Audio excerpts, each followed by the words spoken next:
Hello, everyone. We're here. Give me a second. Y'all are gonna see cake for a sec. Also, thank you for the bits, Sunflower.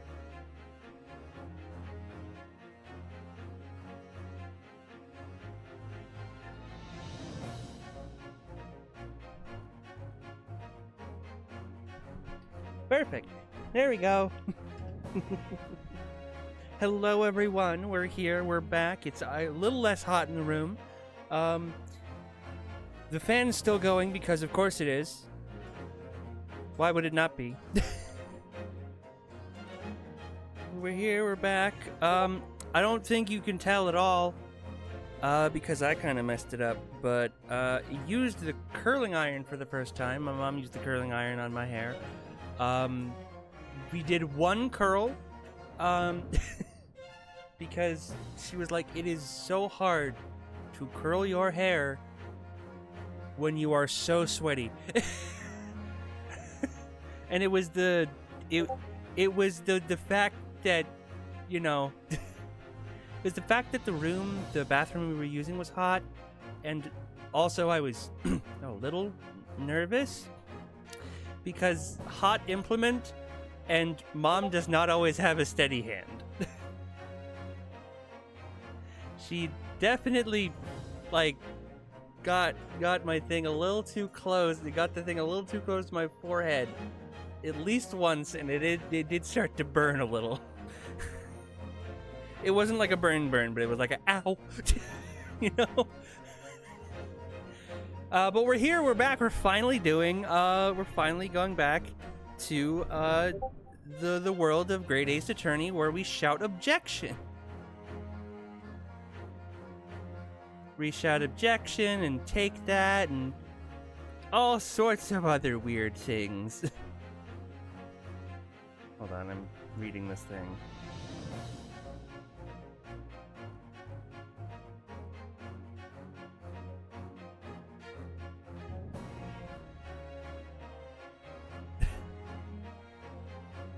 The fuck?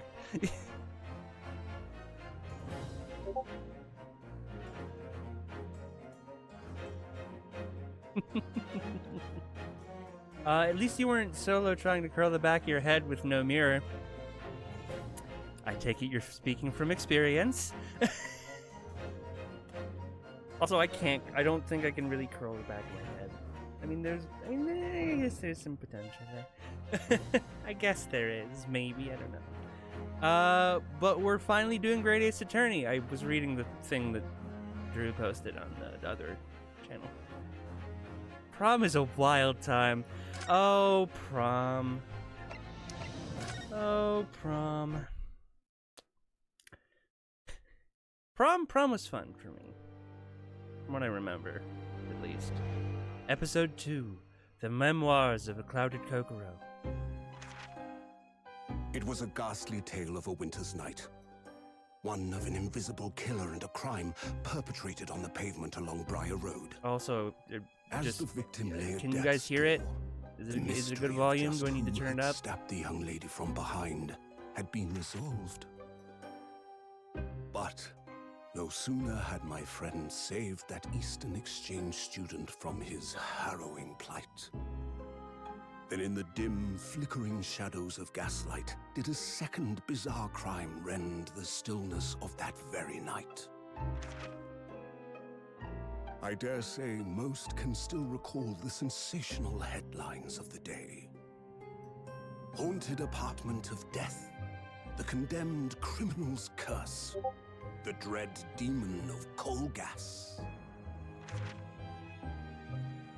Yet, though the great detective had at once discerned the truth upon his arrival at the scene,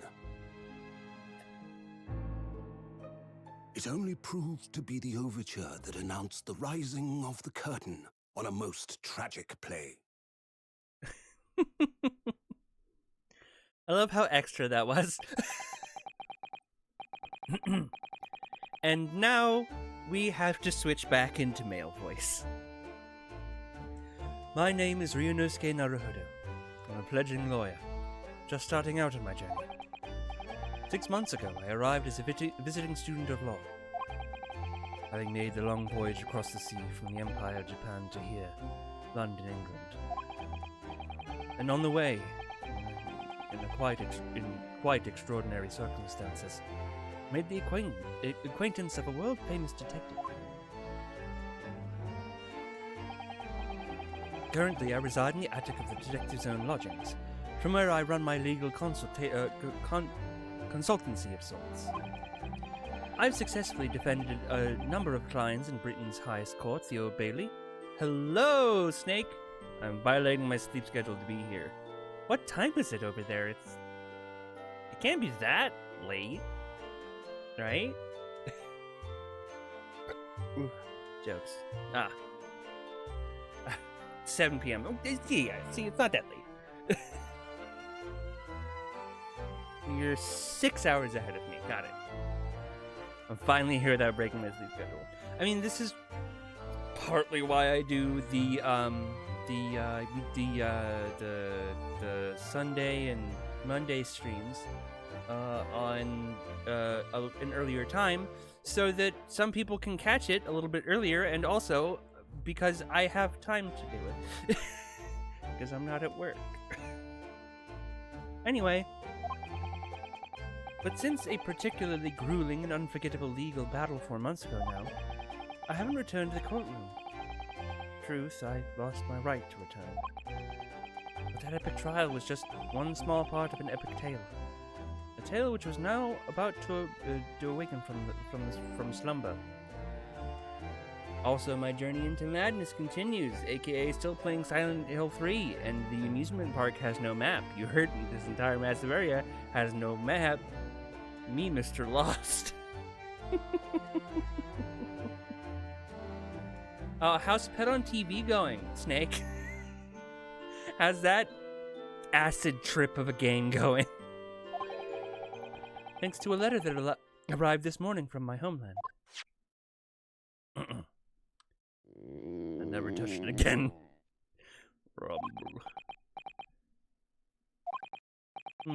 What a delicious smell wafting up the stairs. It must be the nearly time for breakfast. Must better go get go down to Mr. Sholmes' suite. I know. Also, I have a sword now in game for legal reasons.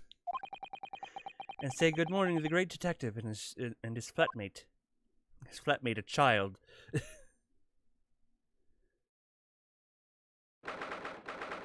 30th August, 7:28 a.m. Sholmes' suite. Ah, Runo, good. I was just about to call up to you. The bacon's ready. Good morning, Iris. Smells delicious as usual. Before we eat, I have some news. Shh! Not another word, Mr. Naruhodo. This could be just the abstruse thing for my pre-breakfast stagnation-repelling mental stimulation, my dear fellow. Morning to you too, Mr. Sholmes.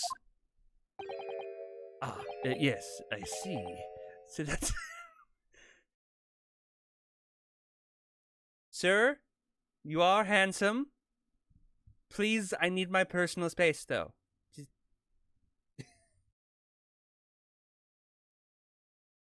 What if I just leave it here? I found out something about Resident Evil Outbreak. One character smells so bad. Zombies and some bosses avoid him. Thumbnail found.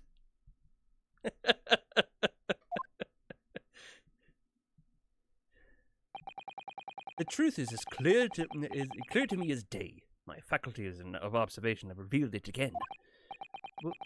What are you talking about? You, Mr. Naruhodo, you have, this very morning, met with a surprise. Well, is that not the case? Being sick does fuck with your sleep schedule. Really, my dear fellow, it barely warrants explanation. Firstly, your hair is particularly unkempt, somewhat reminiscent of a bird's nest. Second, you have neglected to fasten the third button of your jacket. I am doing good. Clearly, when considered together, those two facts point to something that has to having been flustered this morning. Can I talk now? But of course. Though I don't look for your information, you understand. My hair always looks like this. It's been this way since I first met you.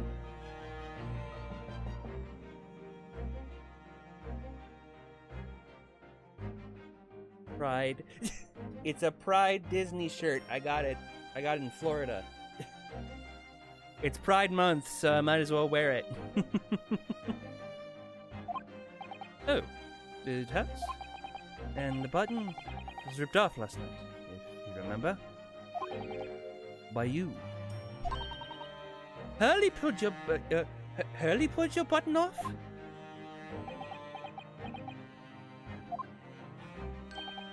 Ah, yes. I recall the incident now. It was after supper, was it not? As the evening advanced, I picked up my violin and began to play the wailing notes of a haunting tune. But then, to my utter dismay, the third string snapped. Why did it have to happen? Why? Little wonder then, in my vexation, I grabbed the first button I saw and ripped it from its proper place. Little wonder? I feel like there's a lot of questions to be asked about that. Well, I'd like it back now, please. It's troubling me that I can't fasten my jacket.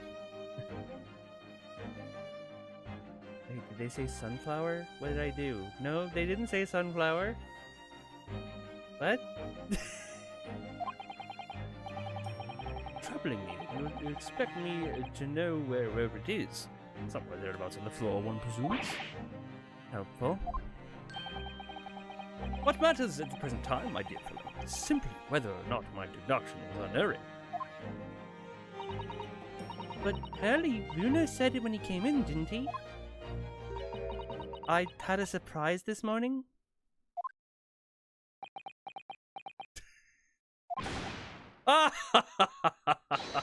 Well, that one really is a surprise.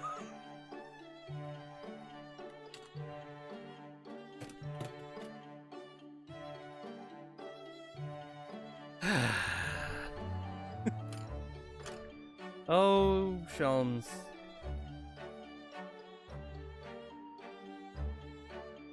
Oh, Sholmes. Never change. Never change. Anyway.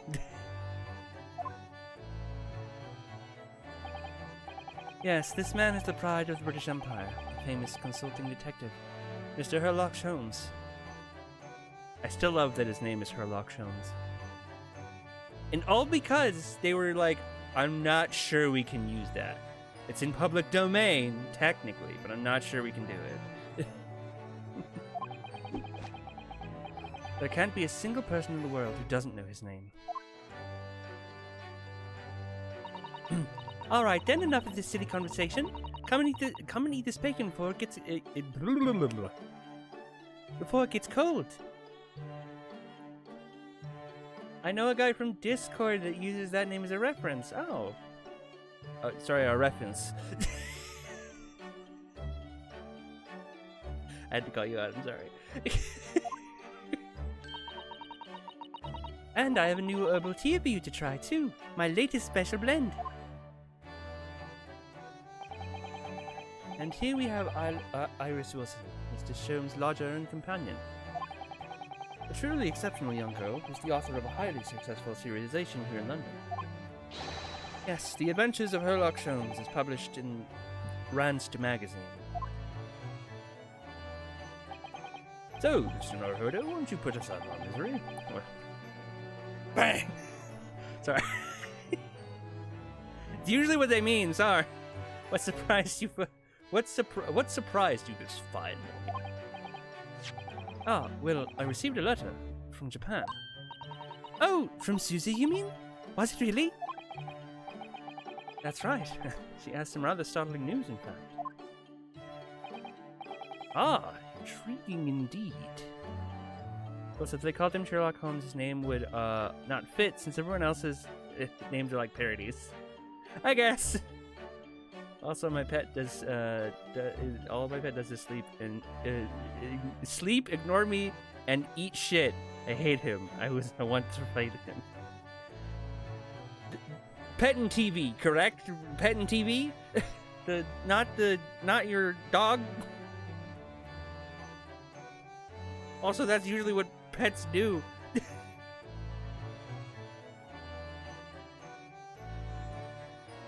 Especially for the cat.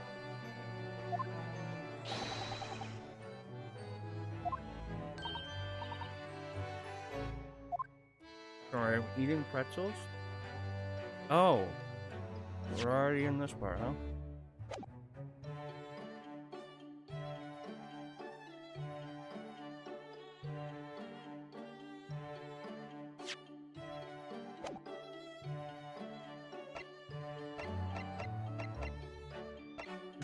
Examine the room here. What? Why is there a shoe? A pointy shoe.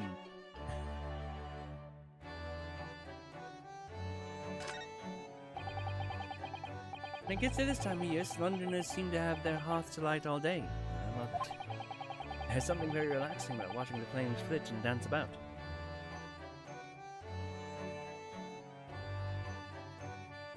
One month down, 1 month closer to Resi 2. Oh, that's right. I did say I was gonna play Resident Evil 2. In October. Probably a little bit in September too, just because I don't know how long it's going to take me to finish, because I'm bad. Oh, come on. Stop getting all fuzzy on me. Come on. There we go. Perfect. Better. But a fireplace in the days of summertime is a waste of space. Really, no use at all. Rather like the great detective, right, rather like a great detective in days of no crimes and no criminals, Harley? What consider this? Bit of a fireplace. A frost place. My latest idea. So an air conditioner.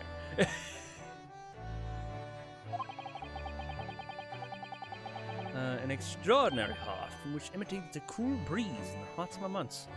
What do you think? I think if you invented your... I think if you invented such a thing, your name would go down in history.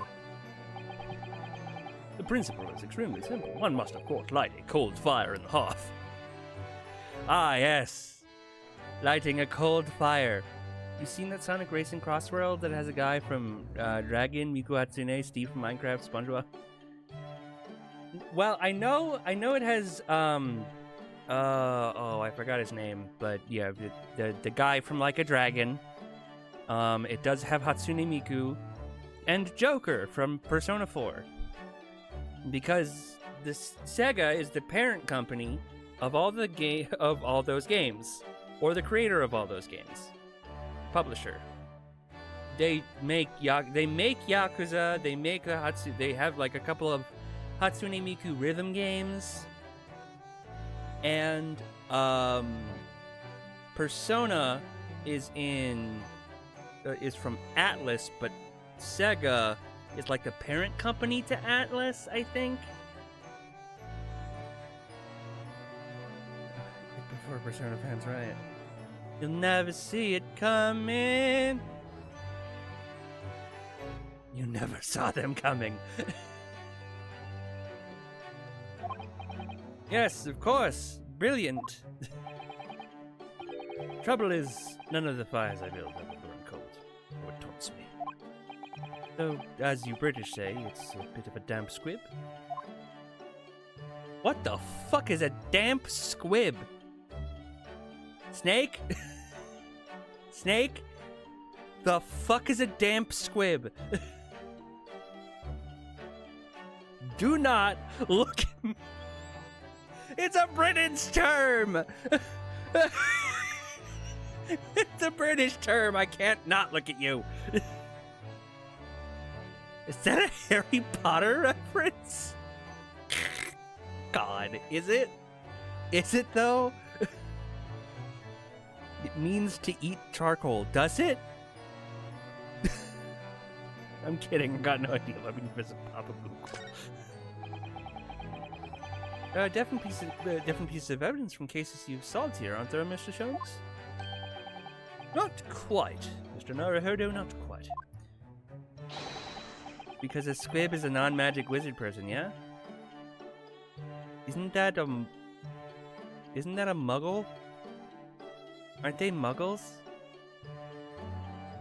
Aren't the people who can't cast magic muggles? Damp squib is a mispronunciation. Damp squid is an idiom damp squib. A damp squib means something that is disappointing or anticlimactic. Got it? Like a firework that fails to ignite because it's wet. The term squib refers to small explosive, and damp refers to being wet, which could prevent the explosive from detonating. I did not... Squib? Sounds like explosive diarrhea. There are souvenirs... No. These trinkets are a selection from my cases I've solved with particular aplomb. Aplomb? Yes, but Harry Potter's squib is a non-magic person who is from a magic family. Sounds right, actually. I don't keep up with Harry Potter. I didn't even keep up with Harry Potter when motherfucking when Rowling wasn't a fucking TERF. Or sorry, when Rowling before she revealed she was a TERF. My bad. Really? So tell me about the case in which you really? So tell me about the case in which the bust of Napoleon featured. I forget. Memories, he says. Wonderful, Mr. Sherman's wonderful.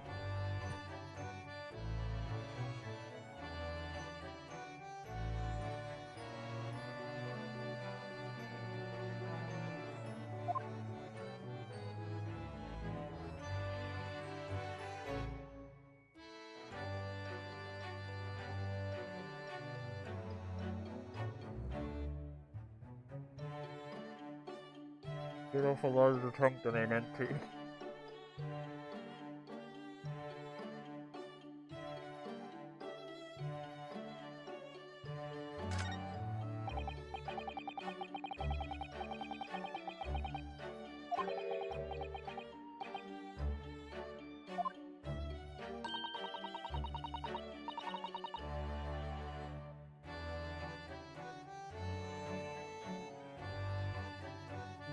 Going to play Sean for Halloween from Shaun of the Dead. That sounds good. Sounds like a good one. Out of cave, I'll be arrested for carrying a cricket bat. I don't think so. I mean, I don't know, maybe. Chest contains my father's detailed records of Hurley's many cases. Yes, so I've been led to believe, though personally I've never actually seen inside. And that's the way it'll stay. Those papers are a secret between Daddy and me. If you go opening uninvited, you might find yourself being bitten. Wait, is there a beast inside there or something? Might find yourself being bitten by lead. Because I'm gonna fucking cap your ass if you do.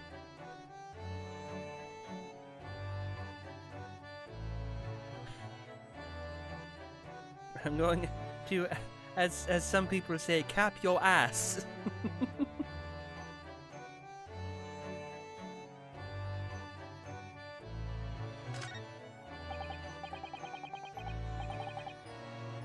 Ah, yes, this is where you note down your ideas, isn't it, Iris? What's in the melting pot today? Blue carbuncle.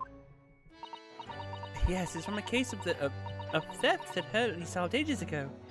The theft of a precious stone. A carbuncle is another name for a garnet, you see. And it's also a monster in Final Fantasy. It's also a summon. Especially if it's cut with a rounded top. Oh, really? And this garnet was blue, was it? Was it? Well, that's the thing. They're usually red, but no blue garnets have ever been discovered. Oh. So who knows what the stolen gemstone actually was? That's the real mystery of the case. A proper Herlock Sholmes conundrum, Okay. Okay, let's... Oops, wrong one. Not what I meant to... Oh, that's how you move! Let's see... That does not look like a story. That looks like a math equation. I look forward to finding out what aroma your tea will have Iris, every single day. Well, I infuse a different concoction of herbs from the garden every time, so it's never the same twice. When you call it a concoction, it sounds more like a science experiment than something for tea time. Oh, yes, that's because it's different. That's because different blends can have very different properties. Some calm you down, some make you feel jolly, some give you energy. Today's particular blend is something quite special, so you're really in for a treat. That sounds ominous. This one is filled with rat poison. What? Nothing.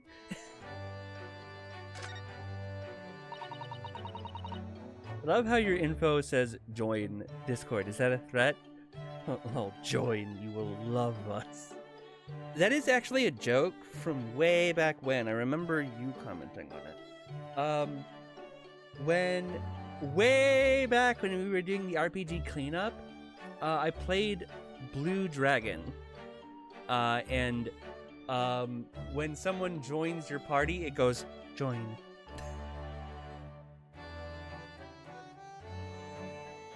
Oh, damn, that is an eon ago, yeah.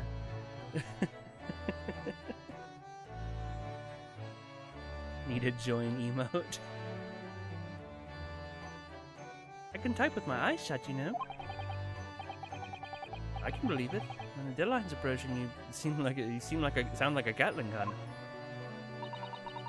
It reminds me of a dream I had the other day. Such a funny one. Broke me, actually. I was typing for a whole hour in the pitch black, but I didn't make a single mistake. That's incredible. But then, when it got light, I found that there wasn't any paper in the machine. Now I wonder if I'd actually been typing at all. I think you might have just fallen asleep on the job.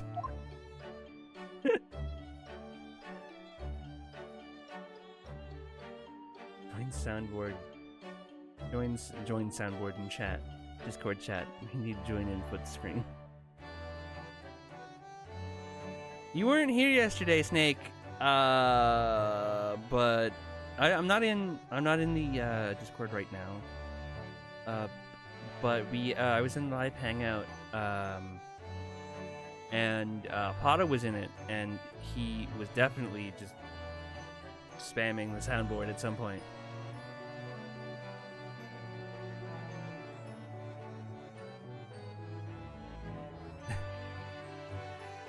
There were also times where he would just, I don't know what part of the soundboard it was from, but there was just a clip of someone saying, "Come," and he would just, no, he didn't press the soundboard for Skibidi. He just, the first time he joined, he joined, didn't say anything for a long while, then said, "Skibidi," and then left. Then came back later.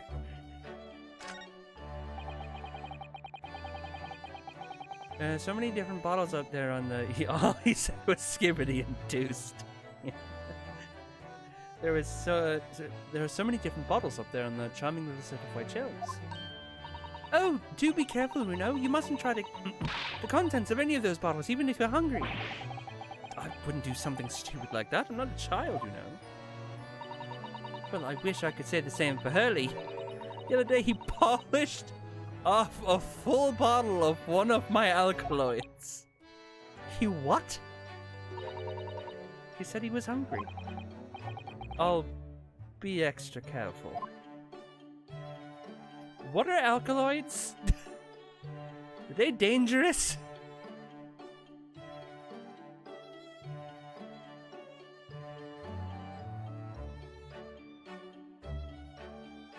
We've examined everything we can over here.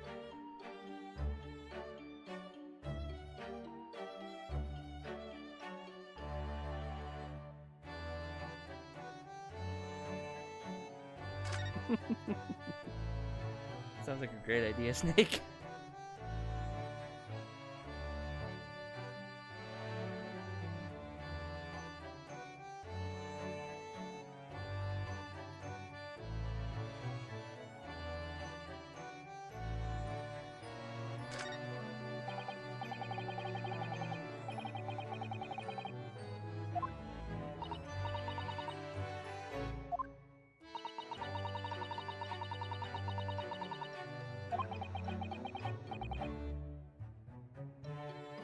But didn't you buy it for a song, Mr. Sholmes?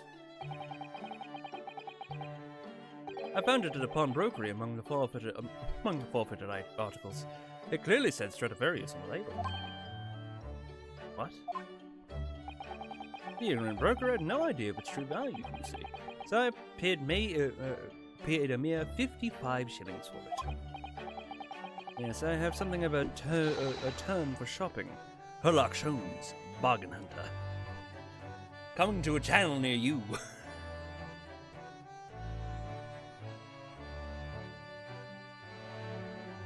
The question is cake or no cake this stream. We already had an instance of cake. Where I had to adjust the green screen back here. I always forget that this fucking Switch controller is green and will not show up on camera.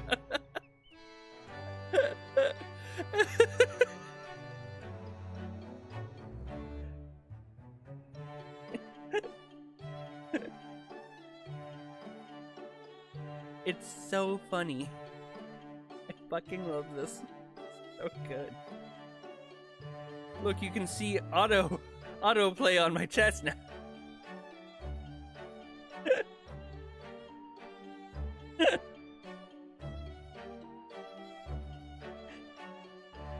I can't wait until there's like an instant when there are like in-game eyes behind my head and I can just do this and put the eyes on here. Watching the full green shirt, long arm gloves, and a mask all green, then you can just appear and scare everyone. So, one of the streamers I watch occasionally, way back when people still regularly played, like everyone still regularly played Animal Crossing, he put on, for April Fools, he put on a whole green screen suit with just his face showing. And he did a bunch of weird things with it. It was really good. It was really funny. I remember at some point he turned around and then he spun around and went, "Ah!"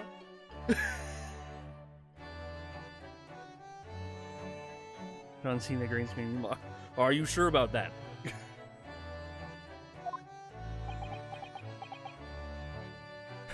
That is dumb and I fucking love it. Exactly. I would love to do that with you guys at some point. Put my head on other people's bodies and just start. It is me. Look, I am Herlock Sholmes.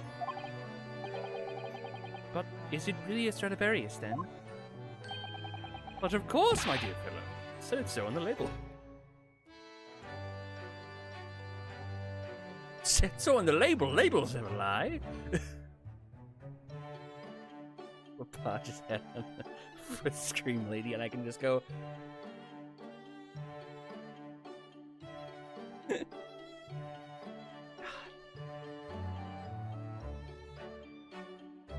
start every commercial stream with just that one. Find that one and just start off with just the scream and then like go to the next commercial.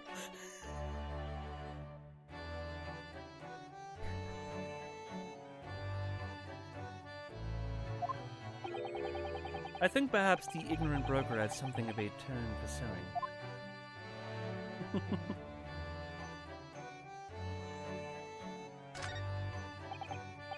Books, paper, scientific implements.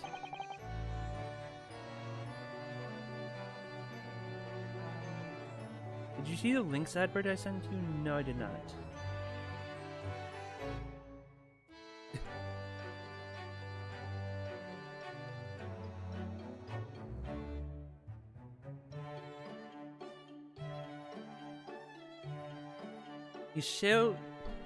These shelves are stuffed to the gunnels?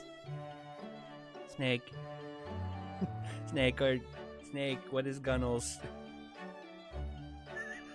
Snake. I know these are old English terms, but snake. No idea.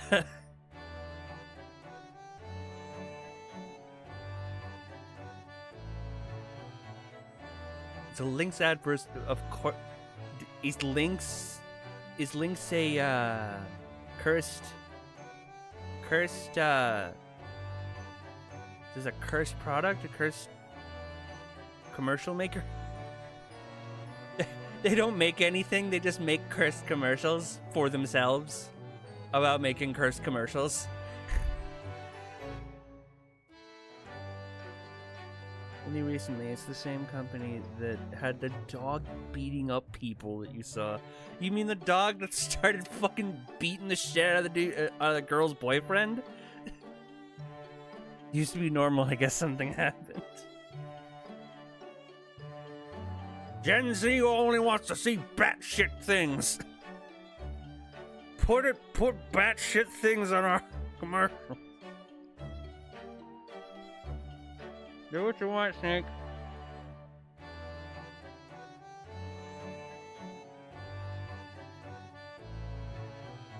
You sure? Have you seen the Nutter Butter TikToks?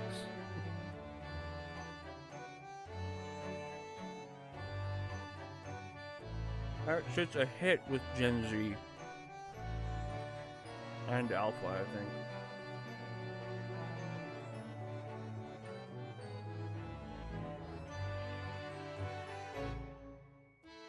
If you haven't seen any of the Nutter Butter TikToks, I'm pretty sure there's a compilation on YouTube that you can see. Someone's made it. Look it up. They're crazy. They're weird. They're fucking weird.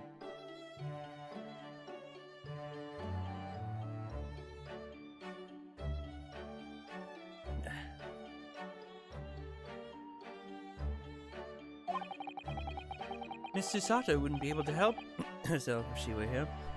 Can't stand mess. Susie might not be able to stand mess, but she wouldn't dare touch those. She wouldn't dare touch those shelves. Oh, why not? Everything's in intricate balance. Early spends ages on it. If you were to touch even one thing, a whole lot would come tumbling down. Ah. Susie noticed it was a very delicate arrangement right from the outset. Make it sound like a meeting of great minds. Truth is, Mr. Sholmes just needs to tidy up.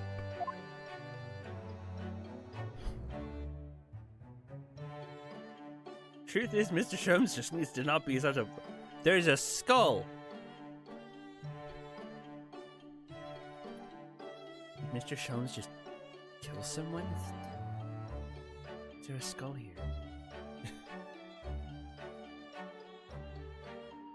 This is your genuine reaction to what? The Link's commercial? This machine is really imposing, isn't it? I can never remember its name.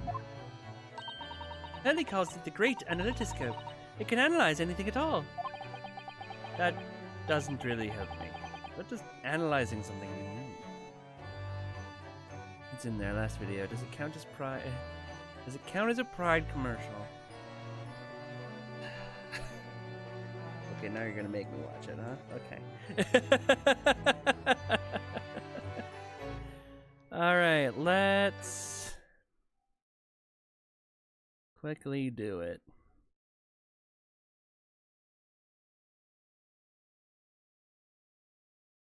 Sexy time? Oh no. Can I watch this on?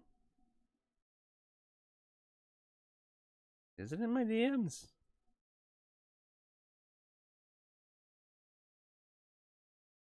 Oh. Oh my god.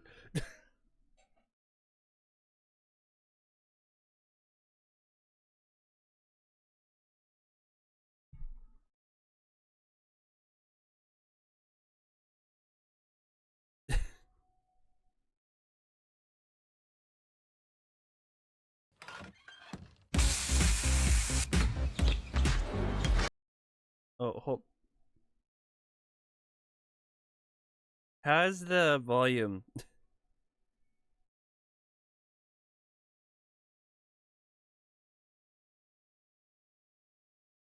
Just do this real quick. Bruh!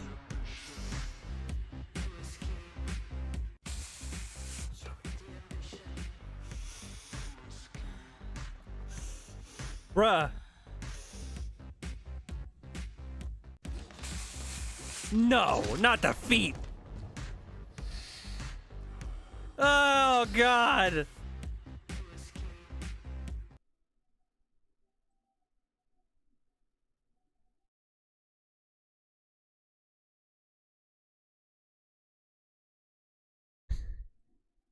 Snake, I have a question.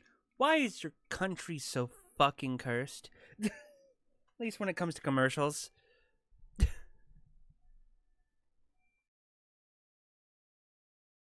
What the fuck was that? You don't just sniff some dude's dick. Or some dude's ass. Or some dude's feet. Beans. Ah, an extremely astute question, Mr. Naruhodo. Sorry? Well, as I said, my machine here spits out analysis results of anything with which you care to present it. But how to interpret those results? That is the key. And I confess I have no idea. What? Oh, fuck, foot screen. That guy's gonna foot. Snake.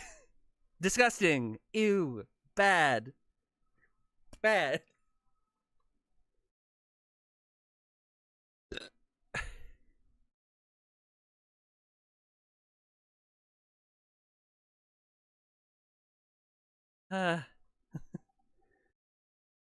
Clearly, I'm going to have to construct a great analytoscope.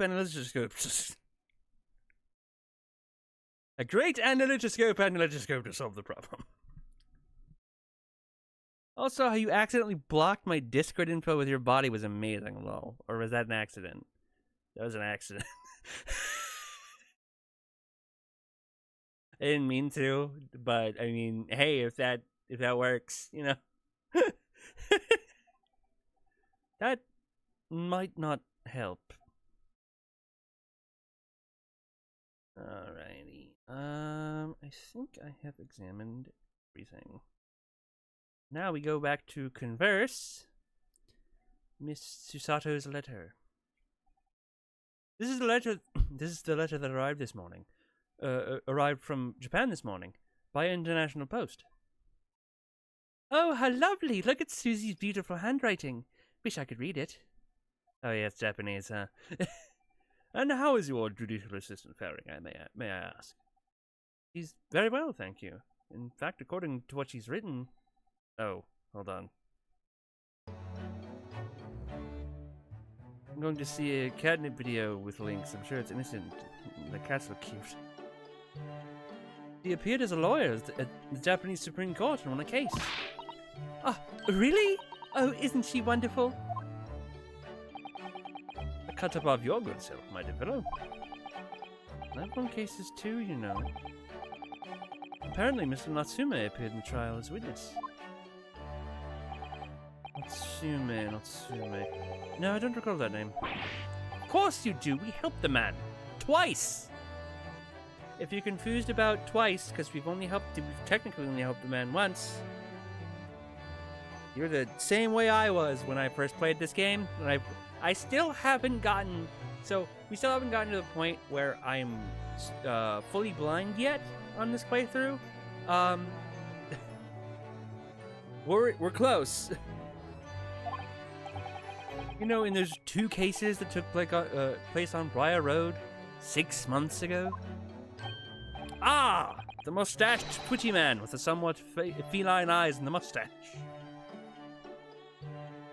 You mentioned the mustache twice. Did I mention he has a mustache? Mustache was great. I should grow a mustache. Iris? Remind me to grow a mustache.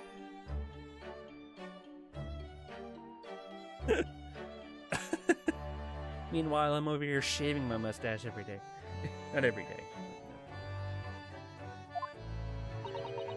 You did have 2 mustaches, Hurley. Yes. Yes, who could forget about the 2 cases? It made a very deep impression on me. Oh, also he has a mustache. Yes. Hello, Panquill. Haven't seen you around. We're first-time chatter. Hope you stick around and for the nonsense we do here. Okay, it was 2 months ago, so April Fool's. But the mad thing about the advert is more normal than the other. Also, I saw a small TikTok about Nutter Butter. What the fuck was that? Yeah, I told you. Fucking told you. How you doing, Panquill? How you doing? Made a very deep impression on me. So much so that you literally forgot about them. Although I must confess, the details are a little hazy now. A very deep impression they made on you, clearly. Startling news. So, what was this startling news penned by Miss Susato? Do you remember the case of the haunted lodging, Mr. Sholmes? Ah, yes. It's very interesting, you know. Doing okay. How about you? Which case is this? Case 8910? How many cases were in the first game? This is the second case in the second game. That's what this is. Imagine using Lurling spray, chased by the hundreds of people like a zombie apocalypse. How they want my ass. So 7, got it. Yeah. Okay. I don't feel entirely uncertain that the case of that nature did not occur. Sholmes? I don't feel entirely uncertain that a case of that nature did not occur. He's totally forgotten then. Anyway, in her letter, Anyway, in her letter, Miss Susato asked that we read over her case notes again, investigate further. Though it took place half a year ago, for what purpose? A jolly good show. I remember I gave someone that exact voice in the first game.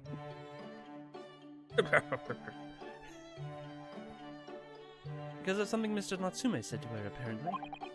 He suggested the real reason why she was called back to Japan so suddenly might have something to do with the case of the haunted lodgings. Oh? On Mr. Natsume's return to Japan, Mr. Susato's father questioned him about the case, she says. And something Mr. Natsume said appeared to trouble Professor Mikotoba, prompting him to send the telegram. Oh, that case, yes! It was very strange, wasn't it? I mean, most of the cases are.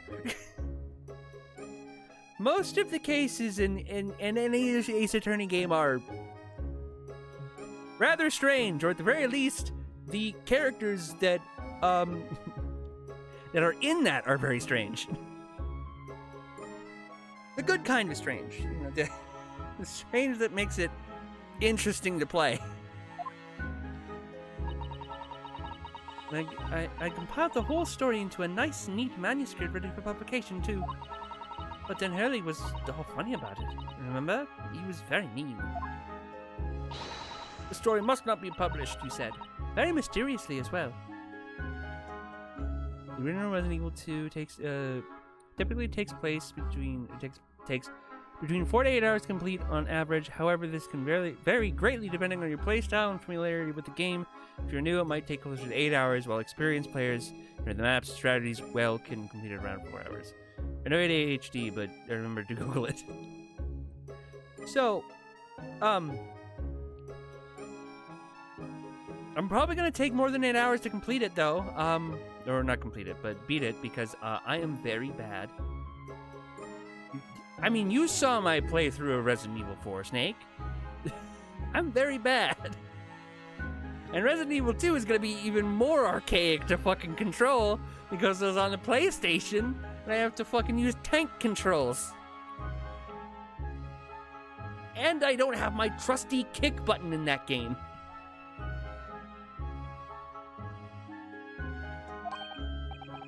Really? I said that? Are you sure? Do you perhaps know something about it as well, Mr. Jones? And why Mr. Sato was suddenly told 4 months ago that she had to return to Japan? It's okay, we shall overcome it together. Game shit, no kick button, 0 out of 10. The kick button in 5, I think. I'm pretty sure, yeah, there is a kick button in 5. I kind of want to play 5 with somebody, just because I know it's a funny, like, shit action movie. I could play it with you. I wouldn't be so... Oh, on PS4 though. Yeah, I'm not sure if it's cross-compatible or cross-platform. Not sure. Crossplay. That's the one. Wait. I think so. Run on 360, but my 360 rough though. I would, even if I had it on my 360, I wouldn't be able to play with you because my online account is kind of fucked. I would what do you play on PC? No, it's not crossplay sadly. What do I play on PC? A lot. Having your online account, it was so bit of a story. So, when Xbox Live was still a thing on the... Oh, that's right, I don't think Xbox Live is still a thing on the 360 either. Oh, is your Resi 5? I don't have Resi 5. I would love to play Resi 5. I would love to buy Resi 5 and play Resi 5. But back when the Xbox 360's Live still worked, I'm pretty sure it doesn't anymore. I'm not sure. I don't remember. But back when it did, and back when I was a wee lad, a wee teenage lad who, sorry, a wee lass technically. So back when I was a wee lass, the Xbox Live had this thing where if you make a new account, every time you made an account, you would get a new, like, you would get like a month free of Xbox Live. Since I couldn't pay for Xbox Live, that's what I did. At some point, I got my parents to pay for Xbox Live, but the first account I did used my Gmail address that I had. And I was like, okay, cool. I'll just do that. And then my second account, and then the Live ran out. Should I got PSD? They're free. Yeah, I know. Then I got a then I created a second account, and I used the email instead of a Gmail account, I had a Roadrunner account.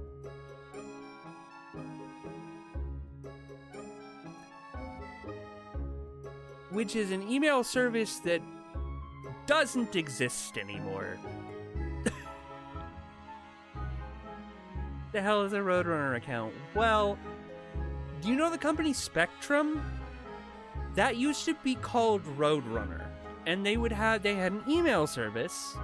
And since my parents used Roadrunner, they were like, you should use Roadrunner as well.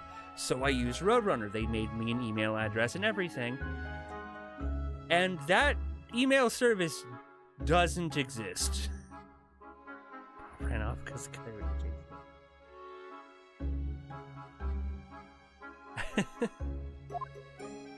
Anyway, now you're back. Did you bring a coyote? It is Coyote. And what do you mean, did I bring you a coyote?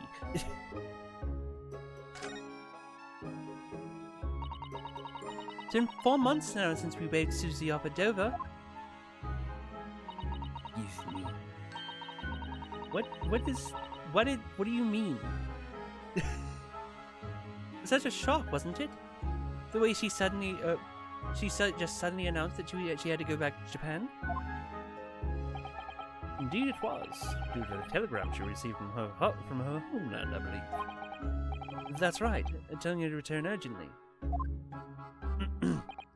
Yes, because her father passed away.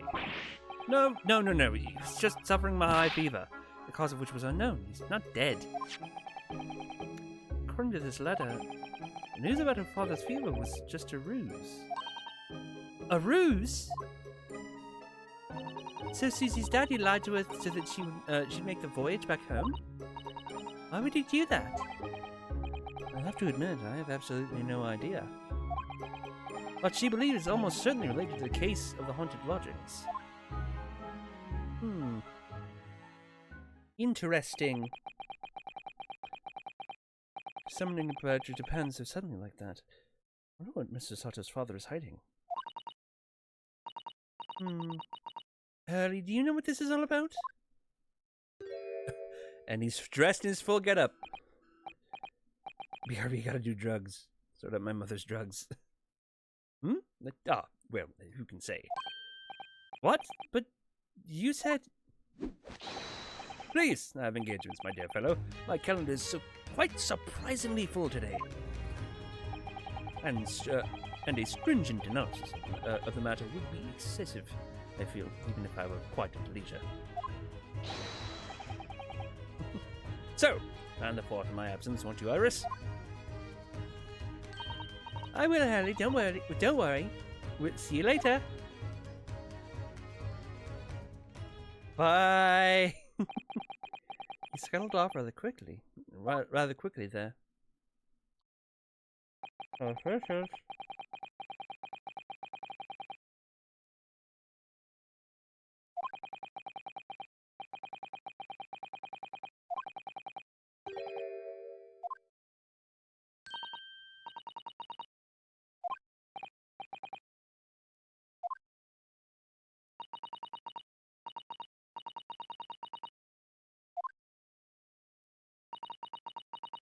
A case of the haunted lodgings.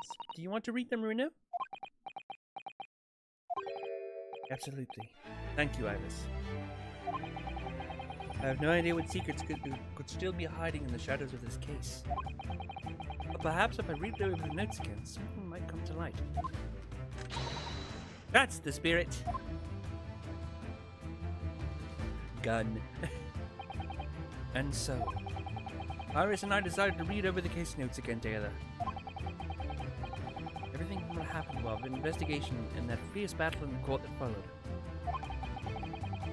Reliving every detail. I just need to find a clue.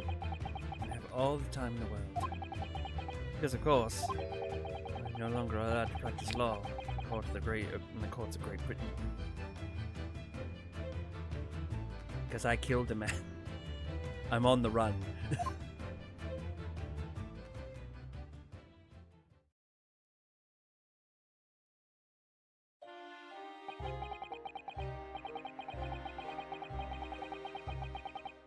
But before we get to why he got kicked out, before we start to investigate why he got kicked out, we're gonna go on a small break, our usual 10-minute break. So I suggest you guys go get a snack, go get a drink, go to the bathroom, stretch your legs, feed your animals if you have any, if you need to be fed, and also let them out. And as always, we'll have our good friend Sora running the stream while we are gone. So I'll see you guys as soon as in 10 minutes.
We're back. Hello. Alright. It was 6 months ago. A mysterious incident unfolded in the wintry streets of London. A young woman was found lying on the snowy pavement of Briar Road with a knife stuck in her back. Fortunately, her life was spared, but she was unconscious for several days following the incident. The fog was thick and nobody saw her attack her, but by a cruel twist of fate, a visiting Japanese student was walking behind her at the time.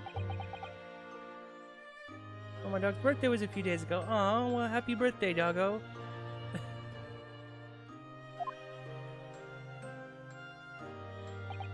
That man was Saseki-san, and the man who effected his arrest was Mr. Sholmes.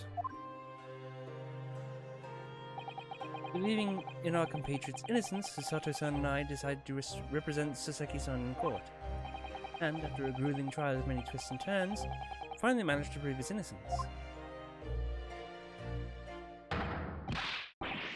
A joyful, joyous, jubilant jubilation!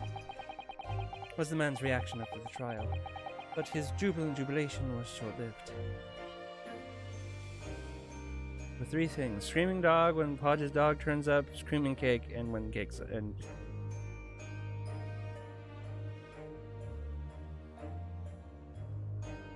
we tried dog ice cream and now she's addicted and cries if we don't get her one from the ice cream van. Oh, cute. Yeah, wait. The ice cream van. That's the thing that I like. Oh, give me the dog ice cream. I like the dog ice cream.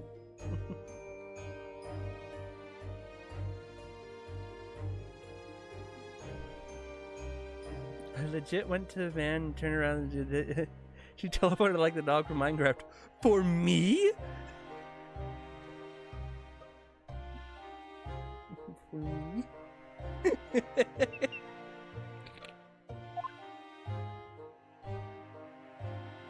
Saw a man walking with a dog next to him. I thought it was, oh, nice. That's all. Nice barkings. Look that. Wait, that's my dog. Dog just like hello ice cream. Just like hello ice cream time. Ice cream. Received a telegram from Mr. Sholmes the following morning. The victim of the Briar Road stabbing has regained consciousness. The victim of the Briar Road stabbing has regained consciousness.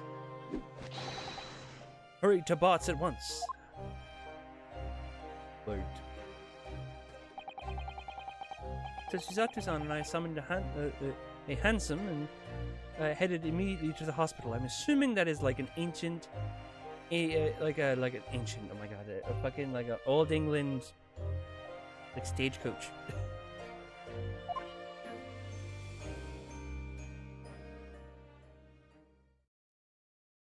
God, I'm tired. Again.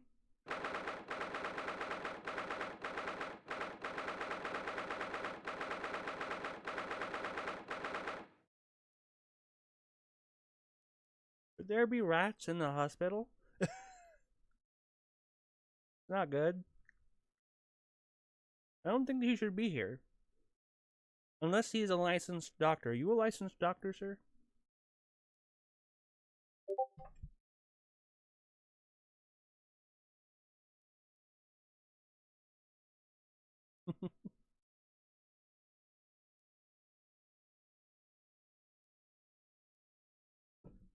February 21st, 5:30 a.m. St. Bartholomew's Hospital, recovery ward. There you are, at last! Good morning, Mr. Sholmes. I think not. Oh? You're late! What on earth took you so long? Your telegram only arrived at 5 o'clock, Mr. Sholmes. It's a 20-minute ride to the hospital. That's right, it's 5:30 now. I think we made very good time. The time is utterly irrelevant. The fact is, I have been waiting here for what felt like an eternity. I'm impatient, is what I'm saying.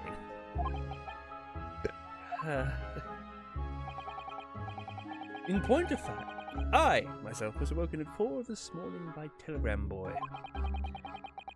Telegram Boy. And feeling it was somewhat unjust that I alone had been roused at such an hour, I sent one to you. Thanks for that. Anyway, you're here now, so the victim is over there, trying to regain consciousness.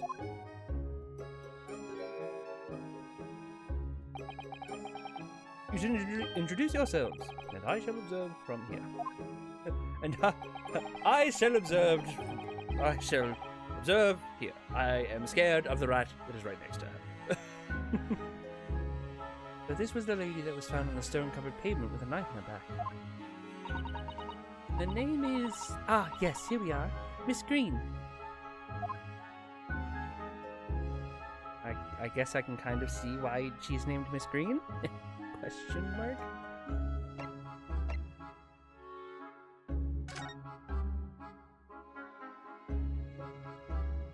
Start with Miss Green. Good morning?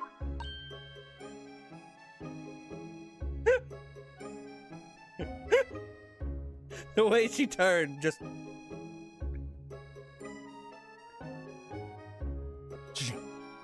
Target locked.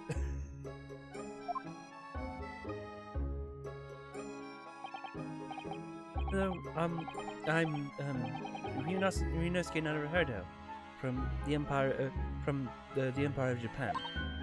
Oh no! Was it your knife? Are you the man who?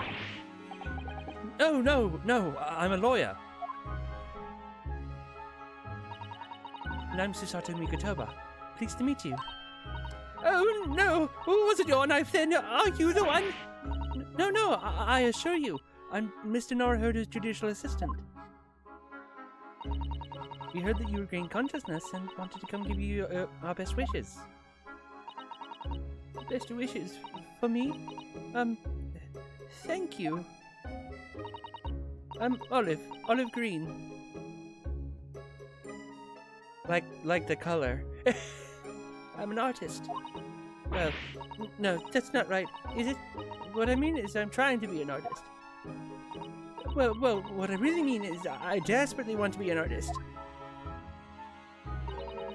But the truth is, I don't have any talent. I know I don't. It's no wonder I was stabbed in the back.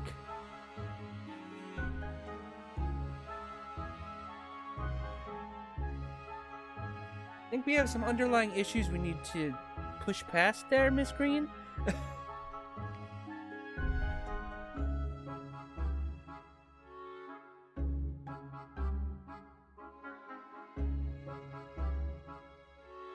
Notice the lighting was just a tiny bit off. I don't think that's related, actually.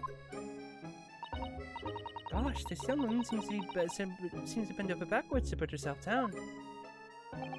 Oh, OMG, you're so fucking sexy. Oh my god, hi, nice to meet you. You kind, beautiful blonde lady from North America, California, US state. How are you doing today? I'm Batata, your dearest thirsty cringe love bombing viewer. Hello, Batata. Thank you for all the compliments. How are you doing? I'm doing good today. Seeing as we're here, we should ask her about what happened from her perspective, I suppose.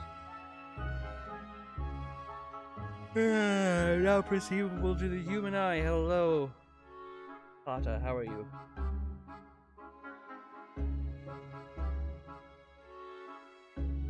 I'm doing good. Like I'm sure.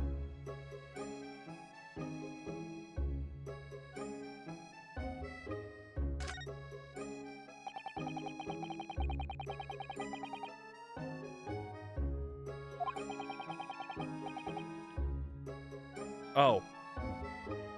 Yeah, there's a rat.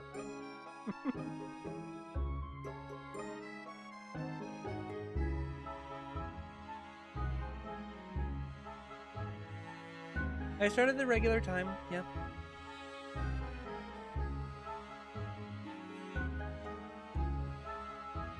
Tomorrow I'm starting at a later time.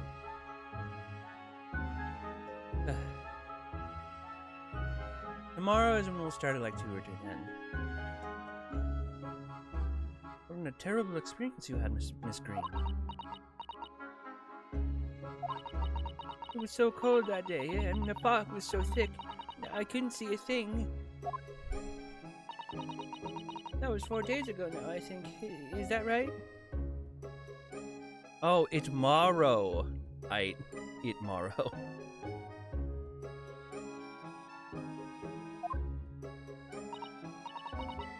The one stream I can catch. Yes, that's right. I'm afraid you've been comatose all that time. The case has been solved, hasn't it? Well, I've been here in the hospital, I mean. Indeed it has, my dear man. Spectacularly, by none other than I, Herlock Sholmes. Mr. Sholmes, as you well know, it was Mr. Naruhodo's hard work in the case, in the court that solved that case. Are you yet to hear what happened, Miss Green? Yes, I'm afraid so. A gentleman from the police force is supposed to be coming to fill me in shortly. Oh, I see. Me coming round seems to have made everyone frantically busy. I'm so sorry. I should have never regained consciousness. It was selfish of me. Wow, holy shit. Ma'am? Ma'am, I think we need to have a talk. You're worth it, okay? Oh, no, we're also relieved that you're on the mend, Miss Green. We are. Green is a mood.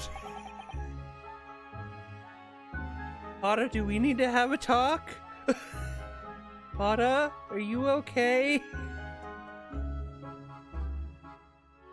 That kind of attitude is maybe your surname should be blue, not green. Oh, Naruhodo. Oh, Ryunosuke. Don't change.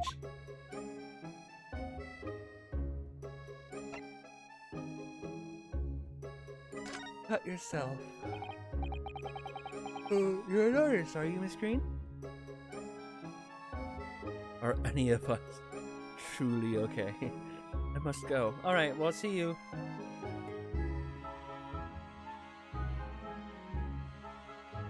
I hope you feel better then, I guess, if you're not okay. Oh, no, I couldn't possibly claim that. I'm a fledgling artist at best. I mean, I'm a student of art, really. At Thorndyke Academy of the Fine Arts. Oh my! An Academy of Fine Arts? Great Britain is such a wonderful country. Tell me, Miss Green, do you live here? Do you live hereabouts? Oh, no, actually. I don't deserve it, but I have a little flat on Brixton Road. Honey, everyone deserves housing. I see. Very interesting. Oh no, is it? Oh no, is it? Brixton is 10 stops away it's 10 stops away on the underground from here. And Thorndyke Academy is a mere 3-minute walk from Brixton Town Centre. Does that matter, Mr. Sholmes? Perhaps not, but Briar Road is far less. But Briar Road is a far less salubrious part of town by comparison, dwelt in by those of inferior means, including the maleficent Mr. Mustache. The maleficent Mr. Mustache. Inferior means, I suppose Seki-san does fit the bill. Struck me as somewhat out of the ordinary for a young fine arts student to be walking in such a district. That's all.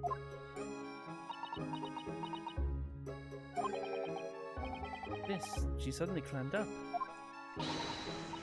Mr. Sholmes, you should be ashamed of yourself, prying into a young maiden's private affairs. Oh dear me, do forgive me.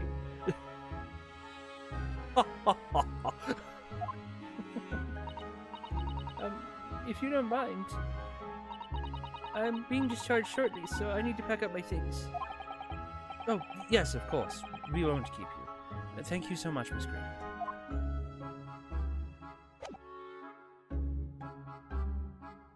Okay, let me, start expecting things here. This rounded wood figure, it isn't the most charming, is it? Wow!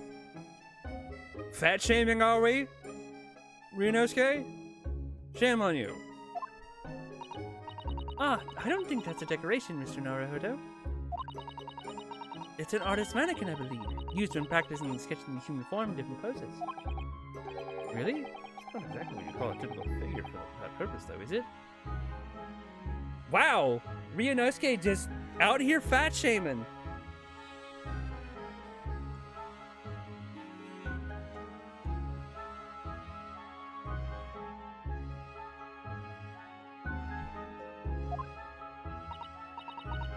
No, I suppose not. So full-figured before. At least she's being polite.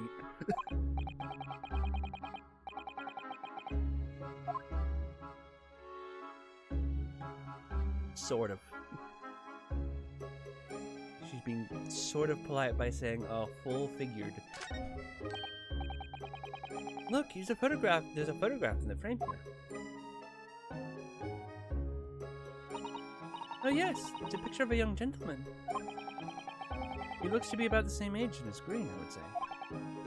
Perhaps the young woman's special someone, do you think? My, Mr. Naruhodo, I didn't know you— Oh. That was oops. A sense for the matters of the heart? Not in the least. I sincerely said the first thing I thought of. It's a photo in a frame, wow, it's so shocking. It's the 1800s. Maybe they just pinned photos to the wall. You don't know.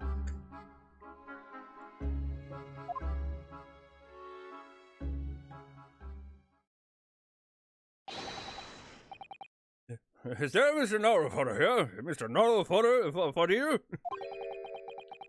Naruhodo now? Well, if you're looking for Naruhodo, the lawyer, that's me, but... Ah, Mr. Naruhodo, good. This is for you.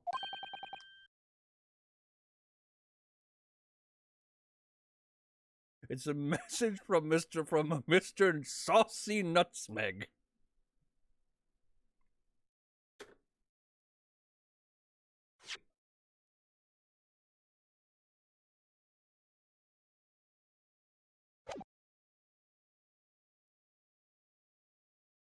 A Mr. Saucy Nutsmeg, Look, I know Japanese names are weird to pronounce sometimes, but Saucy Nutsmeg? For Soseki Natsumi? Alright, sure, I guess, whatever. Saucy Nutsmeg. Saucy Nutsmeg definitely uses its lower body spray. Fuck you. Mr. Natsume sent a message to me? Why would a policeman be delivering a message from Mr. Natsume? Exactly, what's going on? A Scotland Yard constable playing delivery boy at this time in the morning. Mr. Saucy Nuts. Ah, what are you waiting for? Let me see that. Oh. Well, this is most unexpected. Is there something wrong, Mr. Sholmes? Is something wrong, Mr. Sholmes, he says. Have you not seen this note? No, you pried it from my hands. No, how could I have?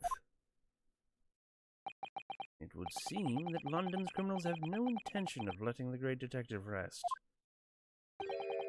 New case calls. In case of murder, no less. You must depart at once. Murder?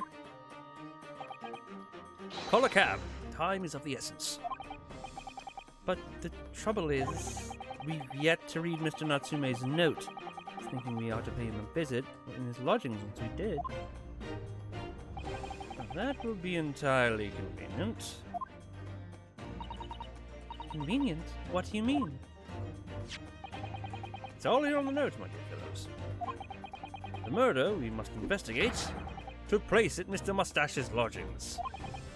Wait, what? I'll hail a fiacre? Fiacre? At once. I'll hail a fiat at once.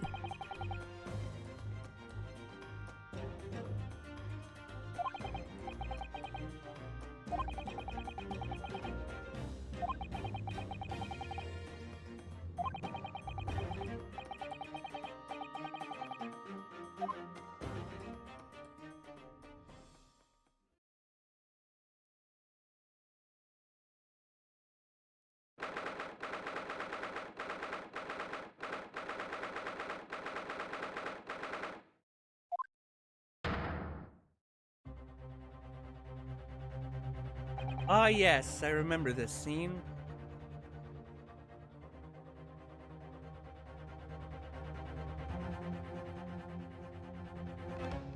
On Earth? Oh my! That gentleman is deceased without question. He's dead. Yes! Oh, yeah, I still have Balatro open on my computer, on my laptop. I completely forgot to close it.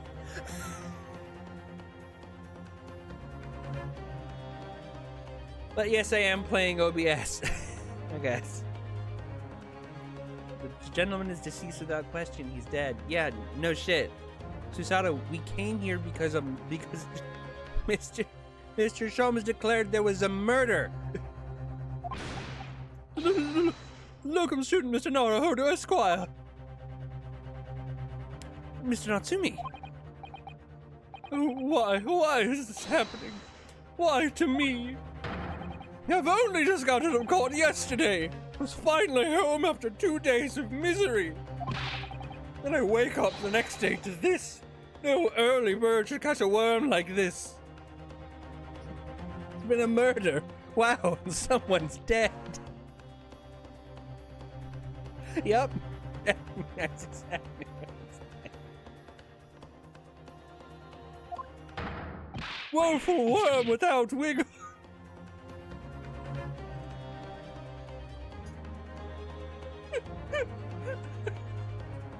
Wiggle, wiggle, wiggle. Woeful worm without wiggle.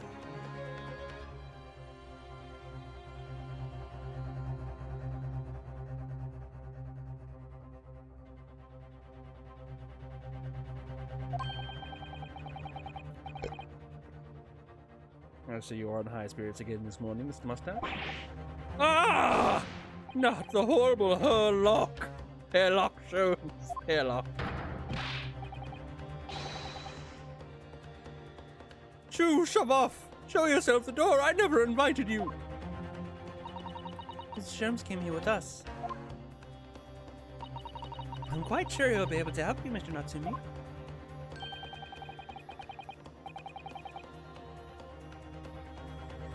I am entirely at your disposal, Mr. Mustache. What can I do for you?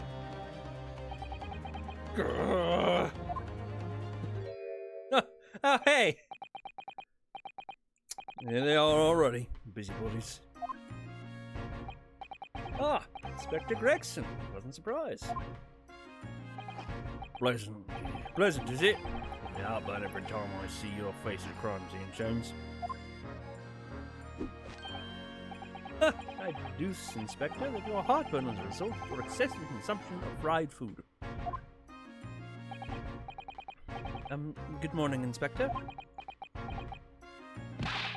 It's a crime scene. Don't you go touching anything. Or good morning to you too, Sunshine. Don't you go touching nothing in this crime scene.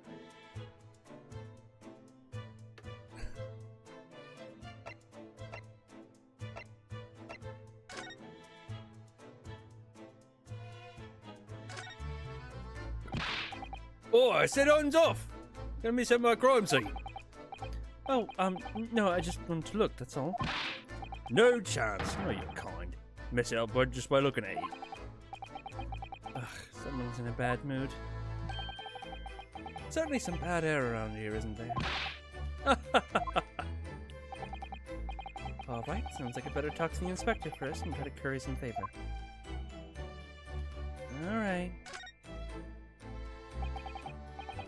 So, Inspector, what was the victim's name? Who was he?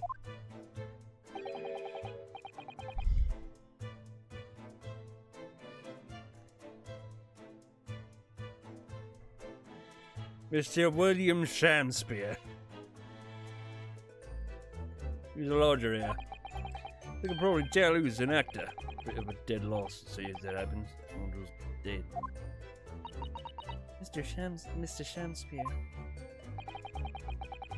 The landlord, old Mr. Garridib, and the lodger, Mr. Natsumi, found him.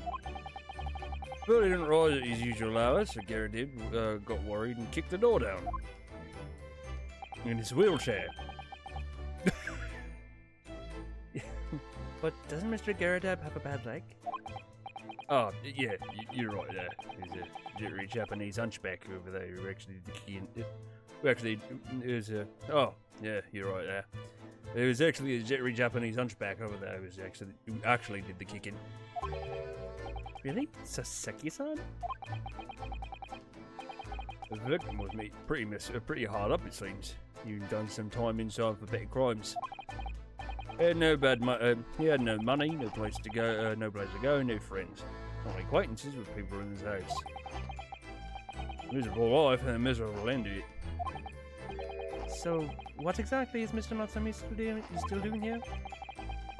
He's not involved in the investigation, so shouldn't you send him away from the crime scene? Well, I'm not saying it's because the fellow looks odd or anything, or that he acts suspicious. The inspector has infinite food. Yes, he has figured out the infinite food hack. Well, I thought it would be prudent to take a statement from the culprit. I mean, cohabitor. You nearly said culprit there, didn't you? You nearly said culprit there, didn't you? Oh dear. Mr. Natsumi appears to be under suspicion again. Certainly seems that way. Certainly seems that way.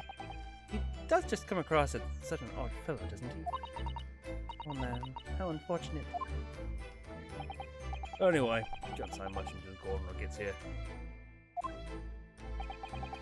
I don't think the fellow's been gone all that long. Body's still warm. Maybe the inspector will allow it. I don't think I could bring myself to touch a dead body. Body's still warm.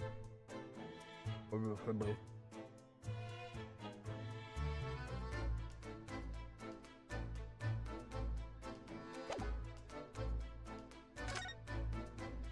Natsume, right? What a terrible thing to have happened. It's only been 3 days since I was arrested for the incident on the pavement outside. And then, having finally regained my freedom, it starts happening all over again. Endless existence of excruciating experiences. So, the victim here lived here on the ground floor, and your room is just one story up, isn't it? Yes, that's right. In a way, we were neighbors, I suppose. So, did you know the victim? Were you friends? So, Saki. 3 days, man. This guy's a bad luck man. Yeah. He was also involved in that first case that we had in this game. So, he's just kind of been in a lot of court cases recently. So, Saki. My guy. What's the matter with Soseki-san now? This isn't a tough question, wasn't it? Why does he seem so shaken by it? Well, I suppose he wasn't a complete stranger. But he didn't. Did he ever invite me to his room? No, never. On my honor, I swear it. What an extreme reaction. You're probably wishing you'd never asked now, aren't you, Mr. Naruhodo? When we found him here, I felt wretched, which is why I sent word asking you to come. Through that inspector over there.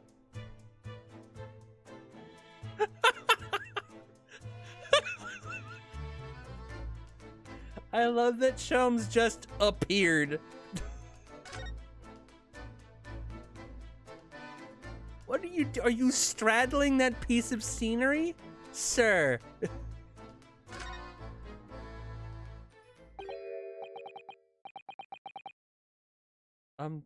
Mr. Sholmes, what are you doing?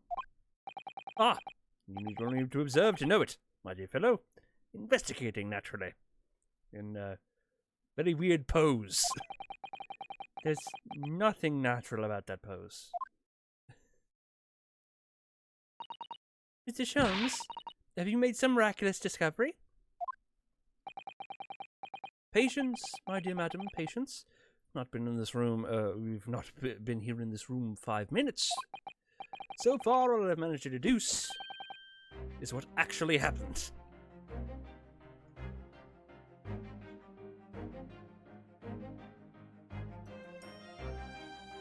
Aha. Sholmes is summoning his stand. What is there? There's gotta be a stand. What would be a good stand name for him? I'm trying to think now.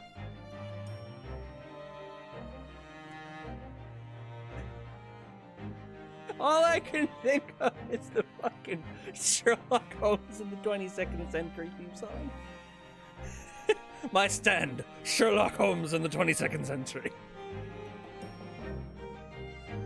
Sherlock Holmes in the 22nd century.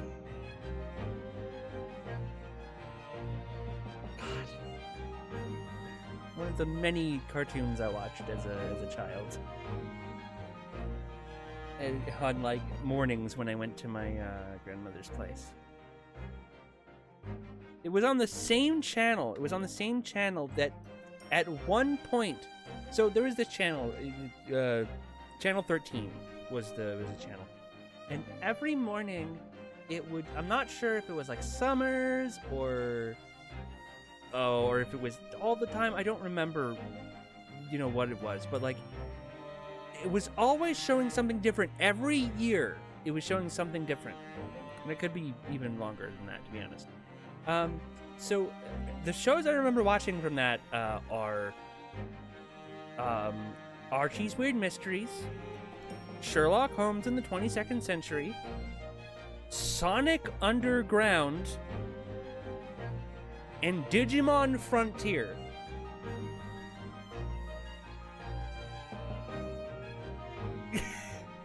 Four very different shows.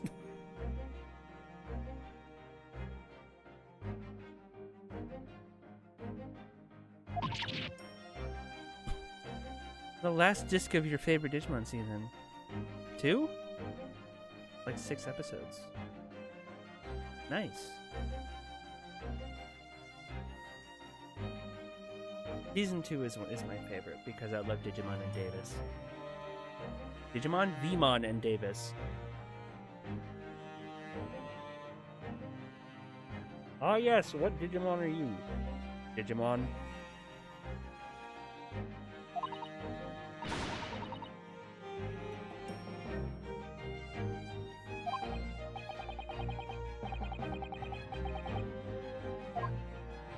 God, Sholmes.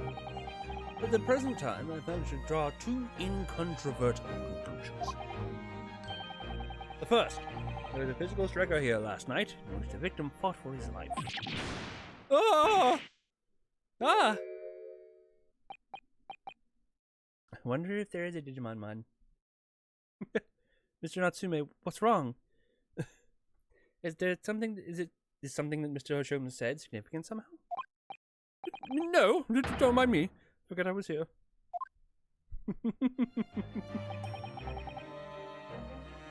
And my second conclusion is that there was a poison lingering in the air last night that passed the victim's lips. Nonsense! All right, Mr. Natsume, why are you reacting so extremely to Mr. Sholmes' deductions? No, please, pretend I'm not here. Invisible, ineffable, inscrutable, insignificant. It's kind of hard to pretend you're not here when you're just yelling. Impossible to ignore. You must tell us everything, Mr. Sholmes. Spare no detail.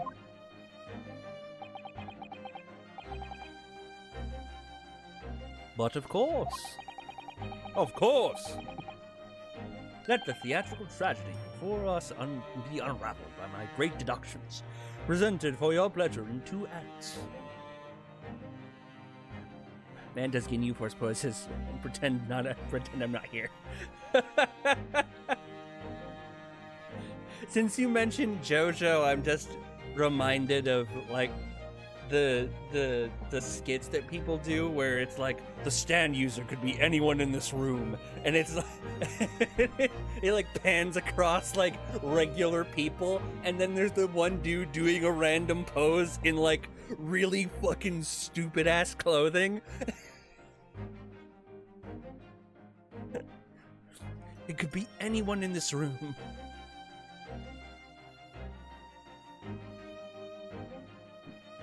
You mean like that guy?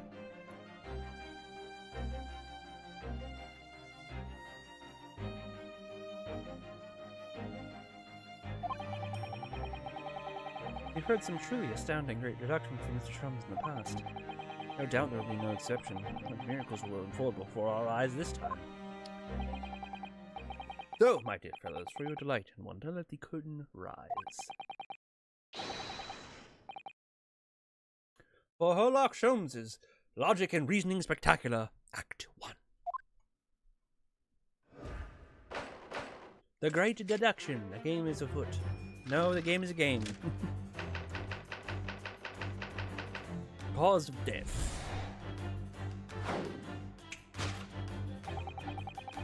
Careful observation of the victim reveals to us the events that transpired in this disconsolate room last night. Foam at the mouth of the deceased clearly indicates the use of poison. Next to the victim, a large dining plate, which contains, as you will observe, one half of a sizable bar of soup. Meaningful? Indubitably. Yes, he was eating soup. Why is soup set so purposefully upon the dish, like the victim's last supper? In fact, yes. Could it be that the man was about to eat it? Of course, the fork reveals the answer. It appeared the young man's appetite was his undoing. Taking up arms in the form of his cutlery, the victim engaged in a deadly battle for his life.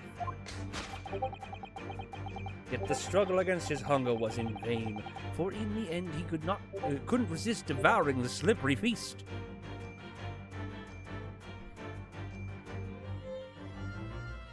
Oh, hold on. I might have accidentally... Yep.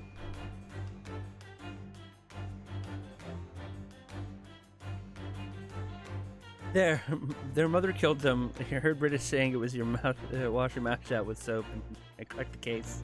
You hear this. But London's foul soup has been smirched by foul poison.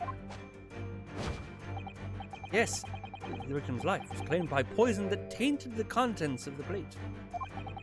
The soup and the lather about the young man's mouth are too perfectly matched to ignore. The cause of death was clearly intoxication due to excessive ingestion of foul soap. Though personally, I have a greater interest in the taste of the foul candle wax, of course. What? Conclusion: poisoning from soap ingestion. Topic 2: suicide or murder? Or murder. Cause of death identified, and we proceed to Act 2, where we ponder the next question. Was this suicide or murder. The audience will recall that the death occurred due to the victim's Last Supper. Did the man dine and die alone? Single teacup suggests the answer. It is our conclusion that such a meager evidence would be foolish, however, certainly. The careful criminal could have absconded with his own cup to cover his tracks. Well, allow me to lift the veil of doubt, my dear fellow. Indeed, what reveals the answer, of course, is the broken lock. Though forced open now, at the time of the incident, this door was locked. Wait. Ate soap and it was poisoned soap? Why does soap have to be poisoned? Wouldn't eating soap be enough? Back then, soap was just animal fat, dude. Back in the 1800s, soap was just animal fat, and it did not have like all the chemicals we put in soap today. Hello. Lye is super toxic. Oh. Well, was lye in soap in the 1800s? Wasn't it just animal fat? Am I thinking of something else?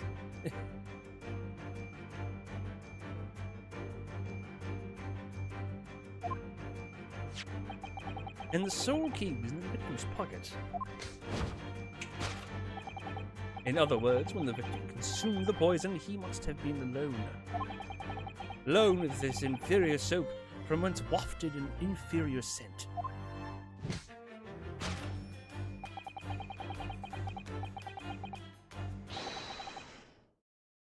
Lye soap is old as balls, TBH. Okay, got it. And with that acrid aroma lingering in the air, the victim met his end in tragic solitude. We can take comfort only in the fact that his soul was well cleaned on its way to the hereafter.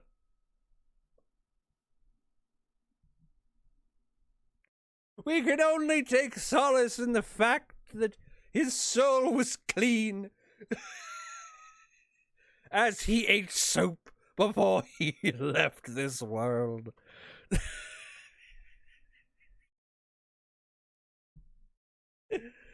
Oh, God.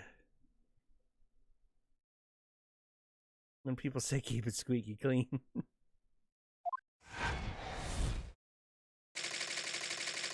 No possible perpetrator present. Yeah.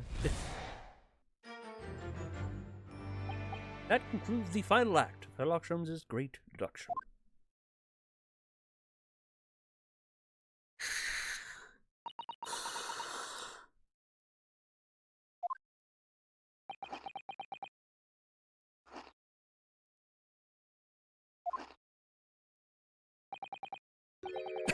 There's just one thing, Mr. Sholmes. You are disposed to identifying just one thing, aren't you, Mr. Naruto? Pray, what concerns you? Well, no matter how hungry he was, do you really think the man would have eaten soap? It is quite apparent this man had barely a penny to his name. It is a curious thing, but to one so destitute, so can suddenly appear quite irresistibly appetizing. People in college be like,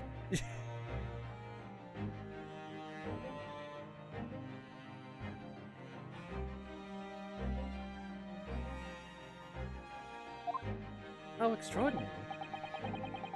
In truth, I have tried a little soap myself in the past. Sir? You've eaten it, you mean? My dear fellow, was some time ago. My postulation was that it would cleanse my gut.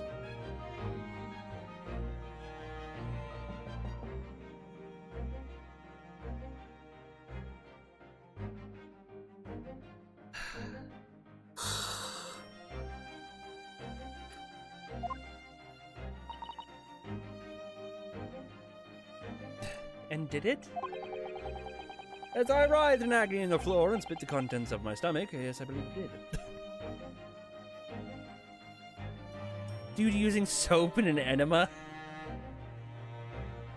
No, he's eating it.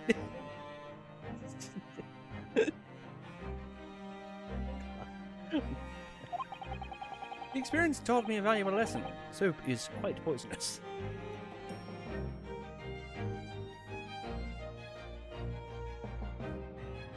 Okay. It has an unpleasant taste and leads to great discomfort. Summary? I cannot recommend it. I had a similar experience with rat poison. Unpleasant taste, quite poisonous. Do not eat it. God. Believe me, I wouldn't even eat. I wouldn't eat it even if you did. Snack. There's something that troubles me as well, actually. Oh, what's that? It's Mr. Natsumi. Oh!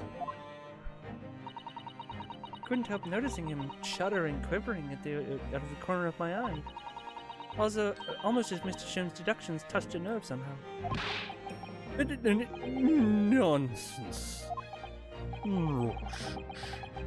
Well, that clenched teeth episode didn't last. Fucking too literal cleansed diet. I think, judging by Mr. Natsumi's reaction, your detective's deduction may need some gentle corrections in order to reach the actual truth.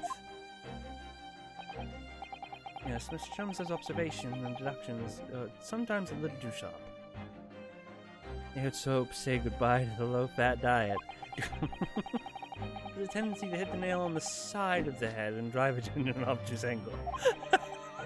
When he does that, it falls to us to straighten things out. Alright then, let's see what we can do.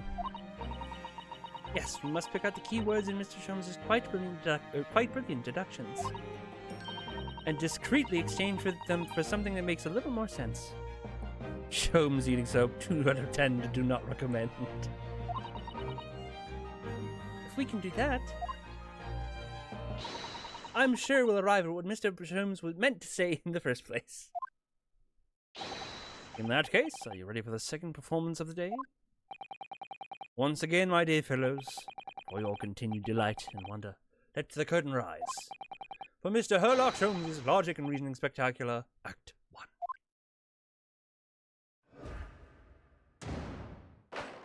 Course correction. Hold it, Mr. Sholmes.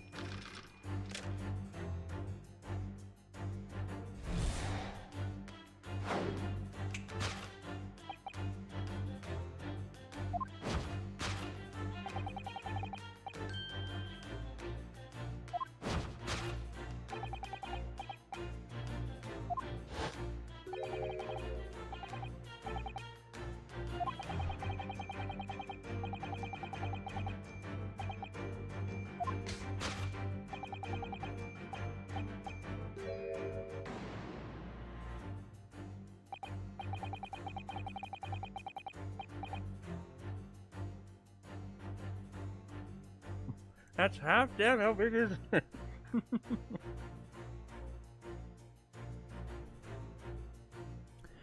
That's what she said.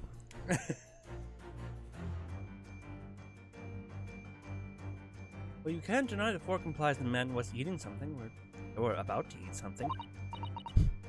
Yes, that's true. If I were to decide to eat some soap, I should prefer to use a fork than attempt it with chopsticks.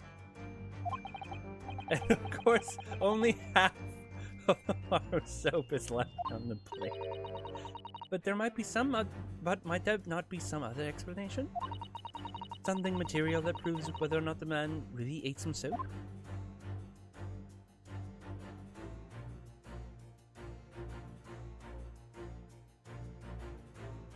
And I would say the bite marks are kind of...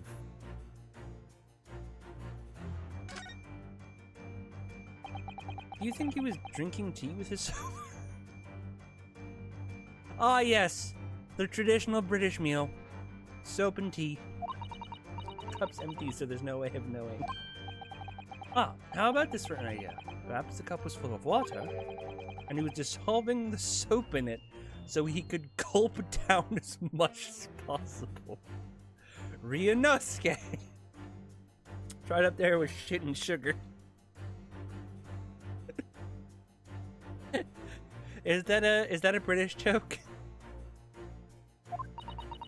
Please remember that he may not have actually been a soap lover that he's been made out to be.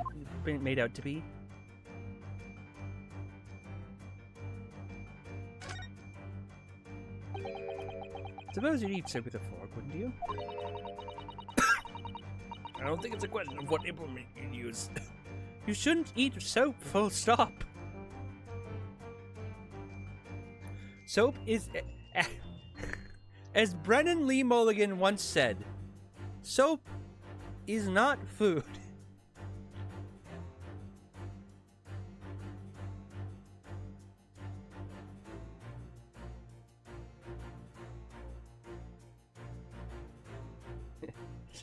Our family eats if it's there you can have it, if it's not you can't. God, that's so good.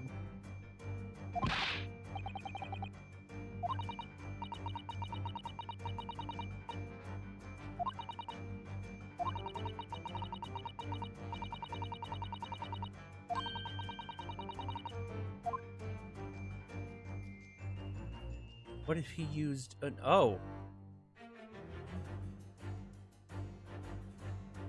other piece of soap?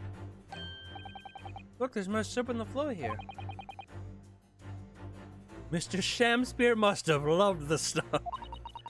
Let's not jump to conclusions, Mr. Naruhodo. Look closely at this soap.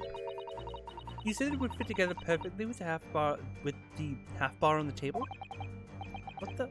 How can that be? I think that they are two halves of the same bar that broke apart.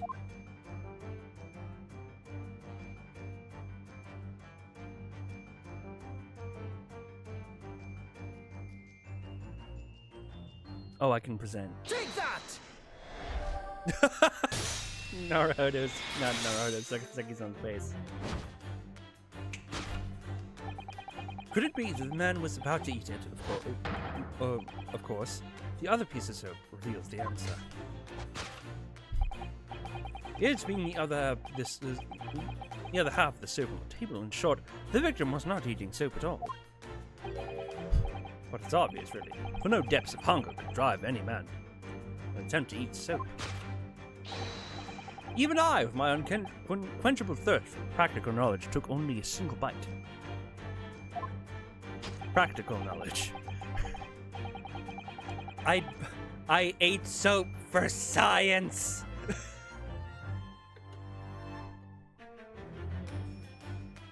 Science demanded it! I was only testing a hypothesis.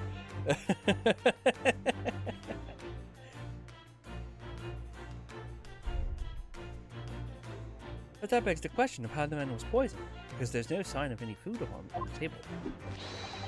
An excellent observation, Mr. Naruhodo, and one that furnishes us with the answer we seek.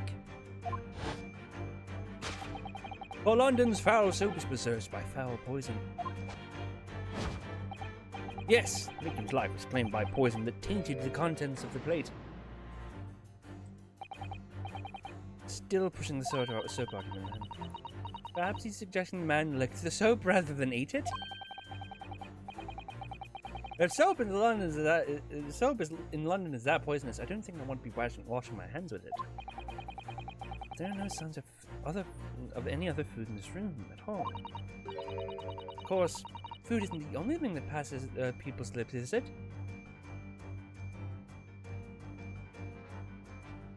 I mean, she's right. I mean, I know something that passes my lips that isn't food.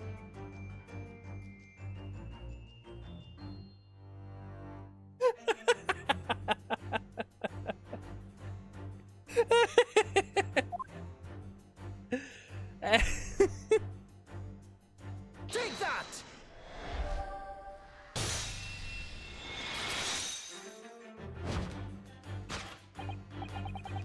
Cursed words pass his mind. Yes, the victim's life was claimed by poison that tainted the teacup. Indeed, cups have been the vessel of choice for practicing poisoners over the centuries. It would appear the victim drank every last drop. No sign of food anywhere in the room. Which leads us to the immutable conclusion. Damn, I did do 10 spins on my game in one jump and didn't crash. Helicopter, helicopter. You spin me right round, baby, right round. Imagine the cops POV of me flying away like a helicopter. The cause of death was clearly intoxication due to the ingestion of poison contained in this teacup. Poison in the tea. Suicide or murder? The cause of death identified. We proceed to Act 2 on the next question. Was this suicide or murder?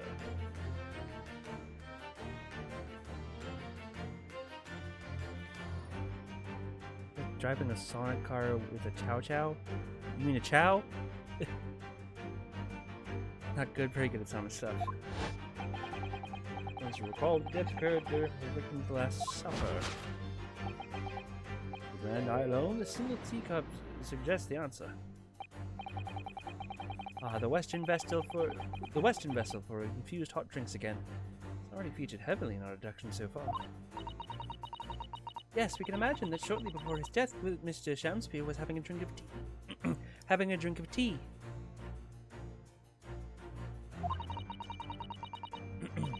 There would be nothing remarkable about that, but what troubles me is that Mr. Natsume's reaction when he heard Mr.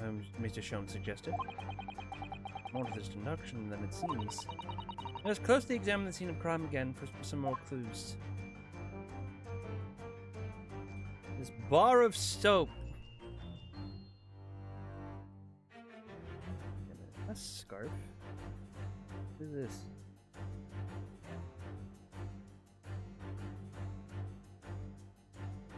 Oh! There's another teacup. It's another Western vessel. It's another Western vessel. It's a teacup. It's too empty. It too is empty.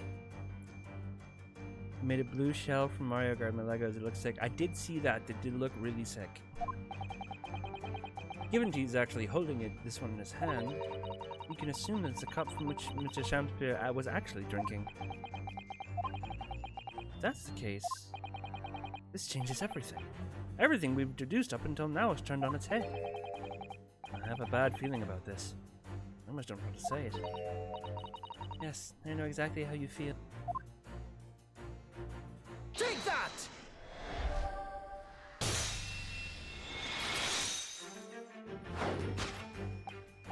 Did the man die alone? The other teacup suggests the answer. Yes, there were 2 teacups in this room all along. Oh! In other words, there is a strong indication that the victim's last supper, there was a guest present. Speaking of Lego, a while back me and my dad built a Lego Pac-Man thing. It was cool, but my mom bought it thinking it actually worked. Oh. Yes, he had too much tea for 1 teacup and overdosed on tea. At the very least, we can say now with certainty that somebody else was here in the room last night, taking tea with the victim. What are you talking about? Utterly unbelievable, unjustly unreasonable. To draw a conclusion on such meager evidence would be foolish, however, certainly. In which case, what more can we deduce about this possible guest at the table? Well, allow me to lift the veil of doubt, my dear fellow. Do you mean to say you know who exactly was in the same time in the room? Was in the same room at the time of the victim's death? Indeed.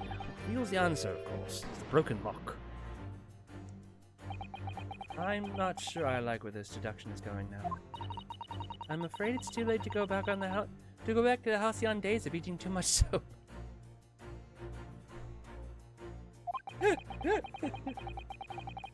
Speaking of Chow and cars, you see the new Sonic Racing game?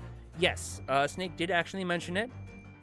It has dude from Yakuza, like a dragon, I forgot his name, fucking Hatsune Miku, and Joker from Persona 5. Truly, viewers never saw it coming.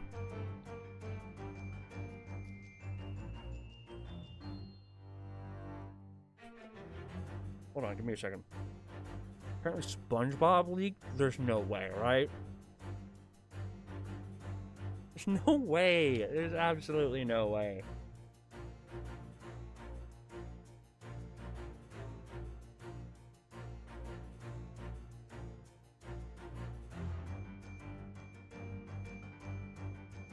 But speaking of recently announced games, did you all see the new Marvel fighting game? The 4v4 Marvel fighting game that is going to absolutely just be the next Marvel vs. Capcom, except it's just Marvel vs. Marvel.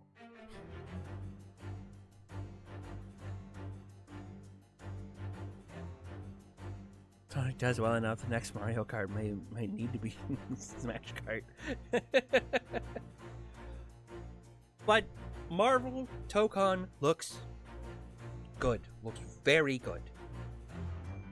I want to play it. I want to get it. It's made by fucking ArcSys, so it's gonna be a good fighting game. ArcSys rarely does not deliver on fighting games, so.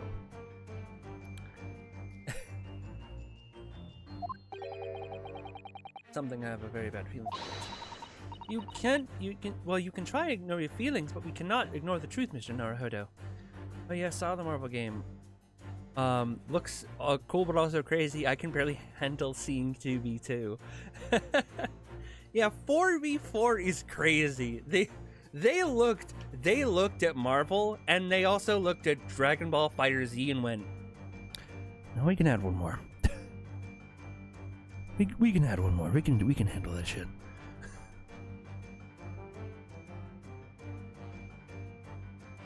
The next game they make is going to be a 5v5, and then the next game is just going to be just absolutely everyone in the cast can fight at once. No, I suppose not. Time to look around again. People who have kids say the same thing. We can't handle one more. An empty bottle. It's empty. Empty of liquid, but full of air.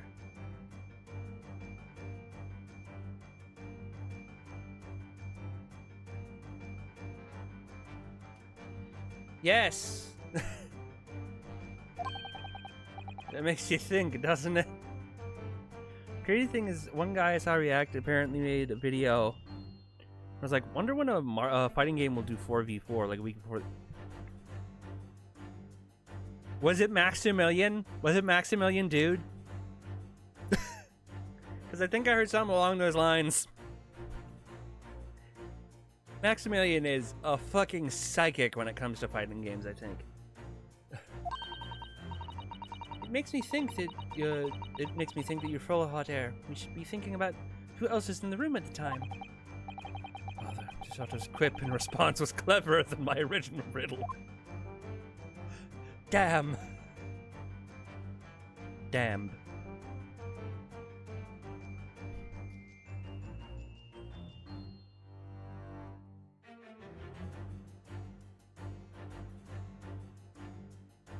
It was like the when I predicted that Fast and Furious cars and Disney characters in Fortnite the day before they came onto the game. There was no announcement when they was just dropped. Yes, Max didn't watch him, but saw just reaction. It's fun seeing people seeing people so excited. Yes, it is. I love seeing people's reaction.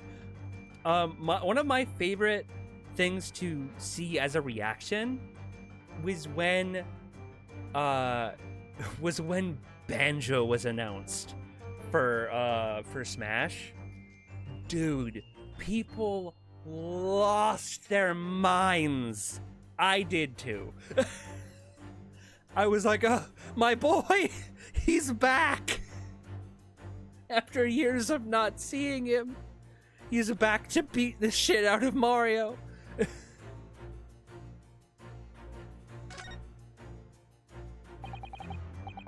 At first glance, it seems like the only thing in this room, the makeshift stage, the costumes. I overlooked these 3 books initially. I wonder what they are. Let's see. The titles read: The Picture of Monsieur Lecoq. Lecoq. Canterbury Yearnings. And A Meal for Gab. I'm not even gonna try. BMH is solemnly nodding about Banjo. Why is he solemnly nodding? Well, it's because he hasn't had a game in years.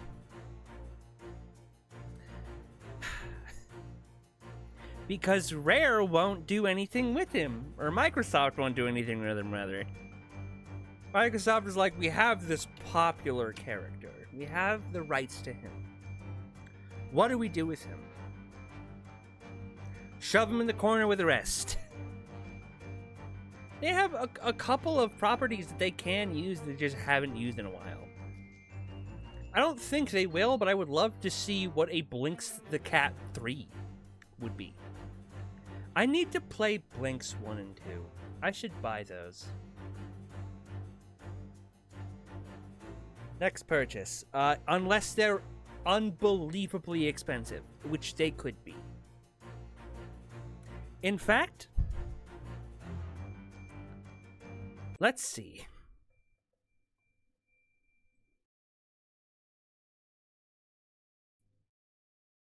Let's see. Give me a second.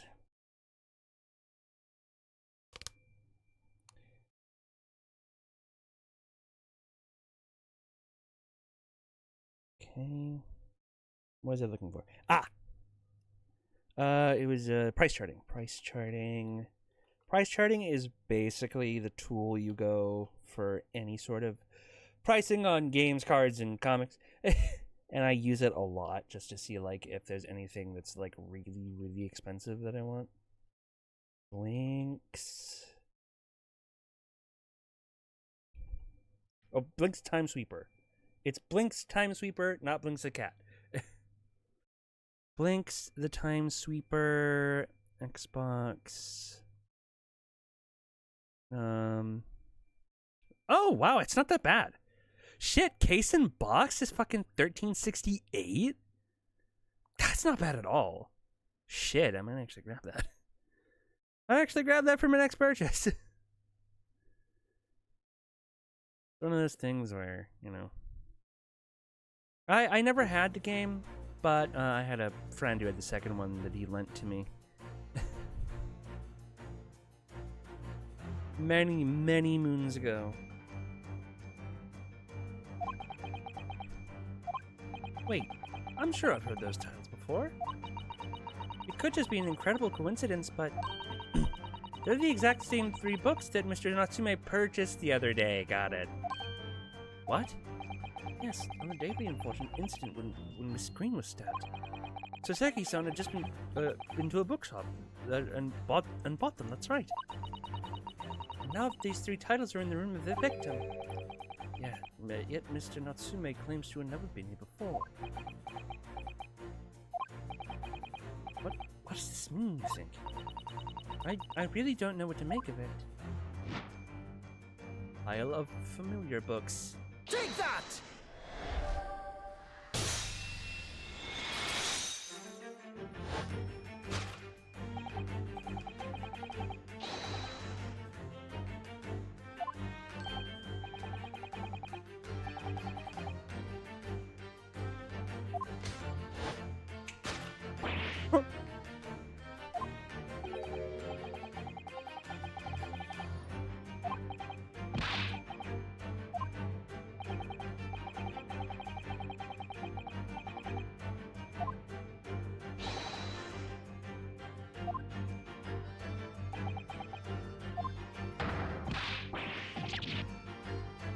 No, never, not negotiable.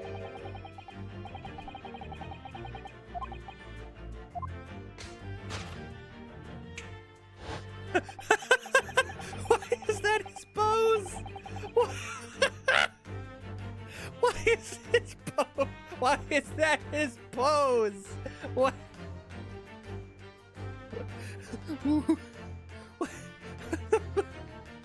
Why is that his pose?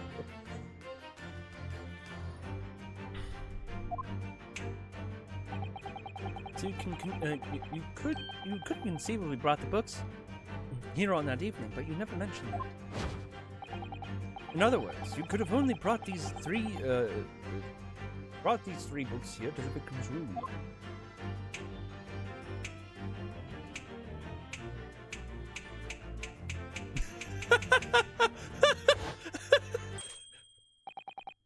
Last night, having to return to your lodgings after the trial concluded to your Bailey. Dead.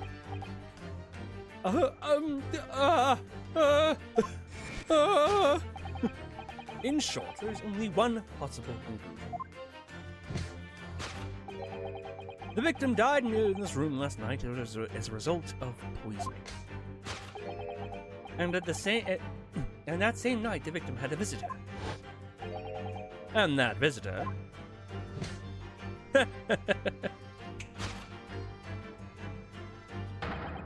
was you, Mr. Saseki Natsumi. That concludes the final act of Sherlock Holmes' Great Deduction.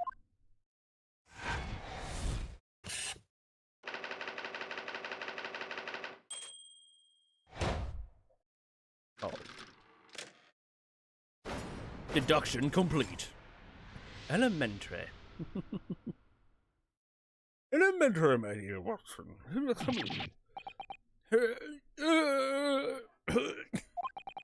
Not again, not again, not again! Not again! Well then, Mr. Natsumi, it would appear you're going to have to accompany me down to the yard. Yet again. But wait! Hold your horses! Yes? Door, key, locked, empty, entry, exit entirely impossible.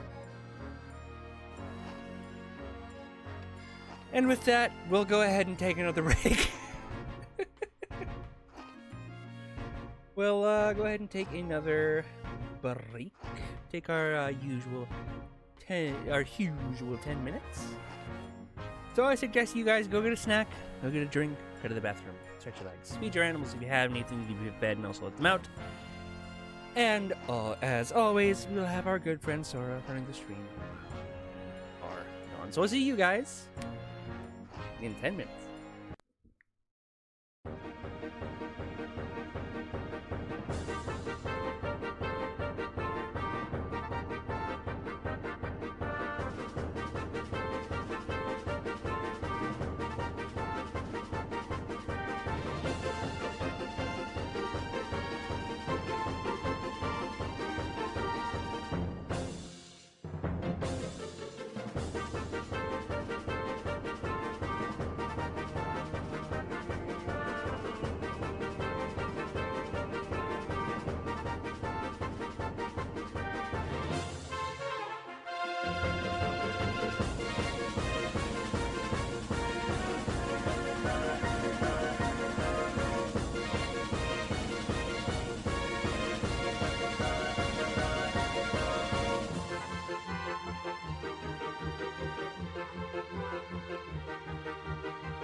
We're back.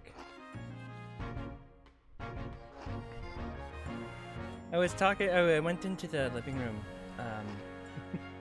for during my break to get some more drink. And my mother, like the first thing I heard my mother say, she was on the phone with my sister, and she was like, "You better make sure that he's got a ring on that finger, because if not, because if she's pregnant, she might leave him, and he might leave her." And I'm like, "What a conversation to come into!" And she goes, "Your sister's friend is trying to get pregnant." I was like, "Oh, she's trying to." She's like, "Yeah, she's not pregnant yet." I'm like, "Jesus Christ, mother."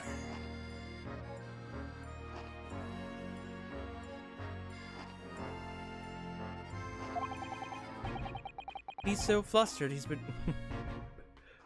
purgant, pregant, preggers, pregnant, pregnant. Can you get pregante? Why would a ring matter? It would just be way harder to leave her as a result of pregnancy. If they were married, you know? There would be the whole divorce process and, all that stuff, so it would show that he liked it. He liked it and shit, put a ring on it. I implore you all to listen to the, what is the band? What's the band's name? Give me a second. It's a cover of all the single ladies that I have on my Spotify. Give me a second.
How the fuck did that happen?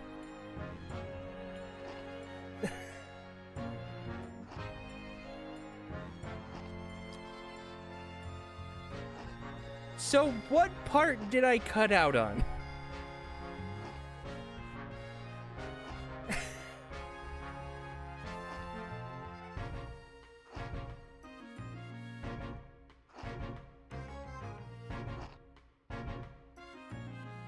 It's because, see, when I was typing, I was using the space bar, and I cleverly put the, I cleverly hotkeyed mute to the space bar. A cover of The Single Ladies by the Cleverlies. I implore you to listen to that.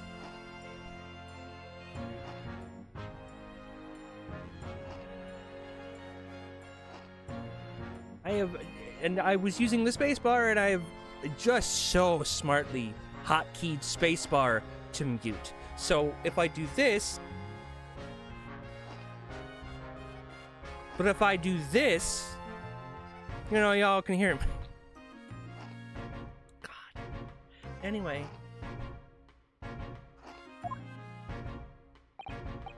Well, you think it's an alibi? You could have just made a copy. What? You live in the same building after all. Yeah, plenty of opportunity, I'm sure. But... Misery me! Sorry, sir. You'll get your chance to give your side of the story later. The facts speak for themselves, Mr. Mustache. You horrible hairlock Sholmes! He's found himself an arch rival now, hasn't he? Come on now, no dilly-dallying it. No dilly-dallying. Outside. Carriage is waiting. The carriage was already waiting? Looks like he was shitting himself. Locum student, Mr. Naruhodo Esquire. I never imagined I'd be in this position again, but... You have to help me, please, please! I am innocent! Alright, I understand. You can come to your cell later and talk about it. Oh, and one more thing. Oh, yes? My poor little kitty cat. Please give him his breakfast for me. Aww. Caring about his animals. And so, his evil curse still apparently unbroken. Saseki-san found himself once again the prime suspect of the case of murder. Case of murder. Thanks to the incriminating deduction of the great detective. My dear fellow, the honor belongs to you. My dear fellow. Well, at least that means Inspector Gregson is no longer here. You can examine the crime scene in more detail now. Yes, that's right. And of course... What? Have you forgotten what the inspector mentioned before? It was the landlord, Mr. Garadeb, who discovered Mr. Shamspear. Ah, Mr. John Garadeb, yes. I suspect we can find him in his sitting room on the top of the floor, on the top floor as usual. Right, we must remember to go talk to him later then. Hang on, Sholmes said it was suicide. It was us that said murder and whatnot. Yes. That's why he pointed it out. That's why Sholmes pointed it out. He's like, hey, you're the one who accused the man of murder. I thought it was suicide.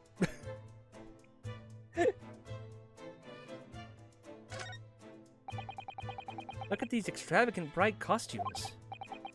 Somehow they look out of place in this room, with its grim, shady goings-on. This one looks like a king's attire. King? A king? I've always dreamt of being a king. King of the Ring, baby! Can you smell what the Ryunosuke is cooking?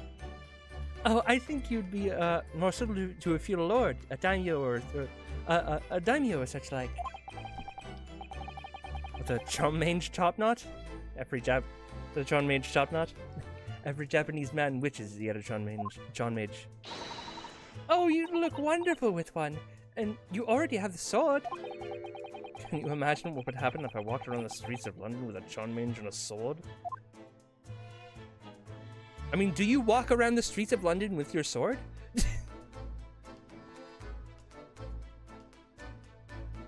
I mean, unless London has an open carry policy on katana, I don't think you should be. Why is there a wall outside it? That is a good question. It's bricks.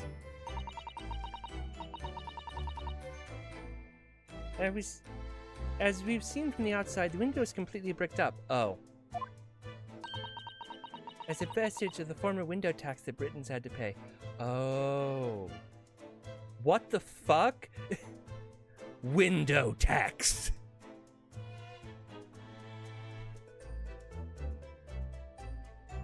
Of course there's a fucking tax on windows.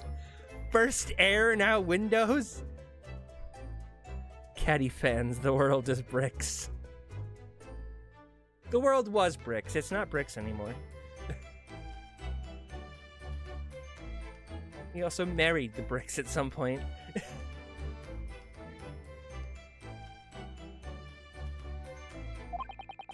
And now there's a tax on tax. What strange things they used to tax in Great Britain.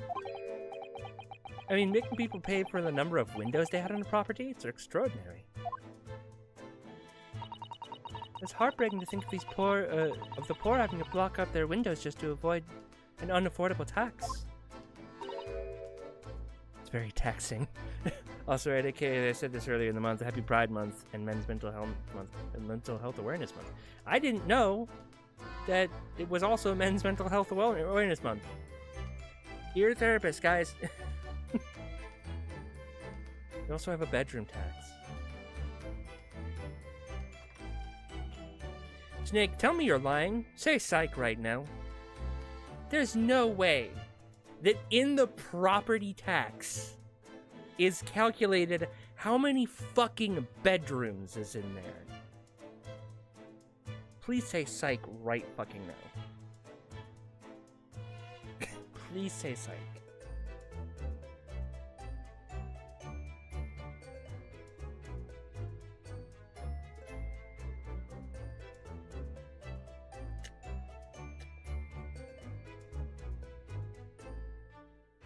If there is an unused bedroom and it's a council house, then yeah, there's a bedroom tax.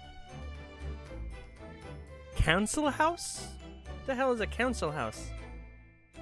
Sadly, you're not allowed to be aware of your mental health anymore, Sarah.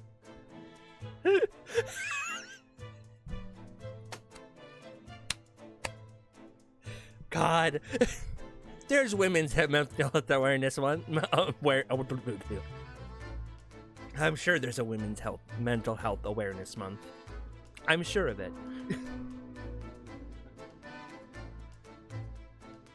I'm sorry if you just heard the man on a motorcycle go by my window.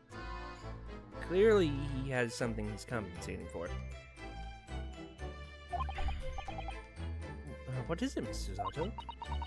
You look closely. A number of bricks are loose.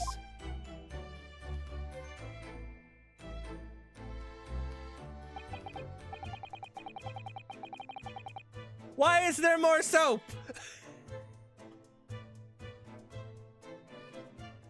You could be ignorantly blissful of your mental health this month. This month we must aware is.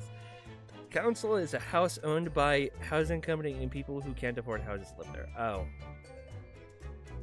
Yes, one soapy boy. It looks as though an amateur has broken out a few of them here. Was it Mr. Shamsparrow who did it, I wonder? Being the lodger renting this room? Ah, look at this, Mr. Naruhodo. On the outside, there's a little ledge with fucking soap on it. Well, apparently May was Women's Mental Health Awareness Month. That's my birth month. Another sign. It's a string of soap crimes. He's packing cocaine in the soap.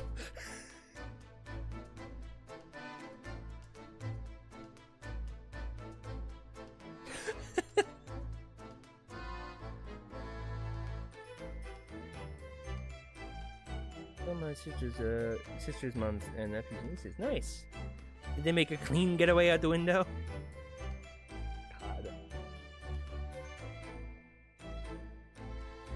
And what I mean by signs was that, you know, there were a lot of signs that I was at the very least off the binary when I was younger. Something I have, not as many signs as, like, not as many in, like, I use Claire as an example all the time, but she's like the most, like, the person I know the most that is transgender. Well, no, I have a friend who is, but they're just starting. But anyway, but like she had so many signs that even I was like, "Girl, how did you not know?" But there were signs that I was at the very least off of the binary, as I say. There were many. One of them was I literally said to my dad at one point in the car, when I was very young, I was like, I want to be a mom when I grow up. I want to, like, not I want to be like mom when I grow up. I want to be a mom when I grow up. It's one that's kind of stretching and, like, you know, towing the line because of how young I was, but, you know. It's so cold outside. You can feel it through this cap. It did snow all last night. Would be cold. But more importantly, what is on the ledge out there? What are those snow-covered lumps? It's more bars of soap. Soap? What are bars of soap on the ledge outside the window? I have no idea. But the pair of them look rather charming like that. Like they're in a little soap date.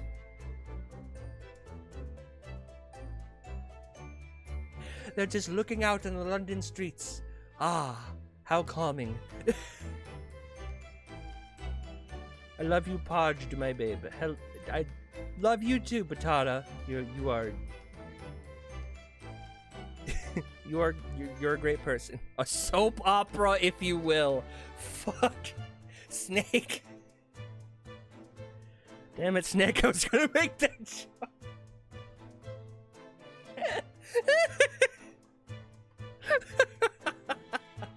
Great minds think alike and or share the same brain cell.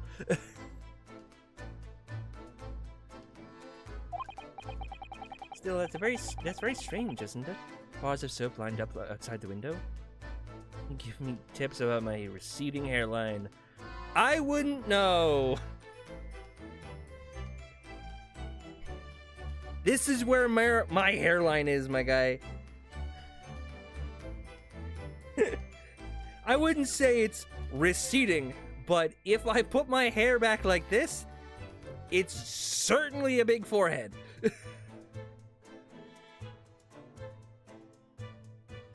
Well, the curl was completely gone since I did that. My turn with the brain cell. Oh, gee, we're gonna go bald. Not on my fucking watch. This girl ain't going bald. I'm gonna do something. If my hairline starts to really fucking recede, I'm gonna do something. I don't know what, but I'm gonna do something.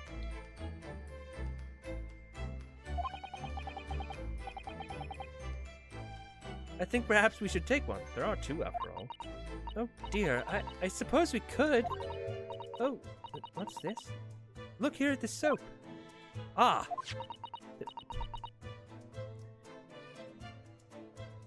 Do you see in the middle there? I'm just 25. I'm 29, so... Was I right that they were stuffing shit in the soap? It's a patch of a different color. It's sort of transparent, but some sort of fancy design, I suppose. Only in Great Britain. You're great. Thank you. I want to look like you at 29. You don't change much in 4 years. Let me tell you, I looked around this. Around like this at 25 as well. Except at 25, I was more keeping my facial hair than I was shaving it, but you know. Why are these full bars of soap the same size as the half bars? It was half eaten. Looks like the Hinomaru flag in Japan, doesn't it? How wonderful. Probably a very expensive brand. Expensive? What is it doing in a ramshackle room? The bar of soap has been entered into the court record.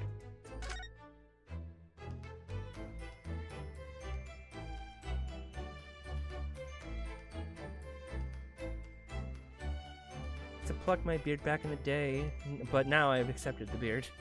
Damn, fat shaming, now poor shaming? No one is safe.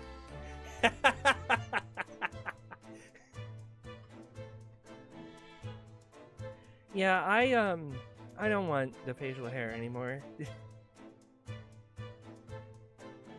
I I actually just kind of don't want the body hair anymore. I have shaved my chest. My chest was incredibly hairy. Now all that's left is my legs. And my ass. And my ass. I think the other stream there is some light racism, so... What other stream, Potta? Oh, as in... Oh, no, yeah, I remember. Pretty sure there was a high society lady that was racist. Yes, very much so. That was last game. Last game, the first case involved a high-class lady that murdered someone in Japan. And she was just honestly the worst. She had a swan on her hat, like a live swan.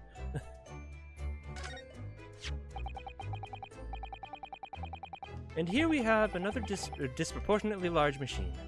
Looks like a meter of some kind. Ah, this is a gas meter, I think. Seems that in this district, residents pay for gas as they use it with coins. Hello, Cody. I don't know who you are. Ah, I see. Now that you've pointed it out, I can see there's a slot here that looks like it would take a coin. I'm a woke warrior.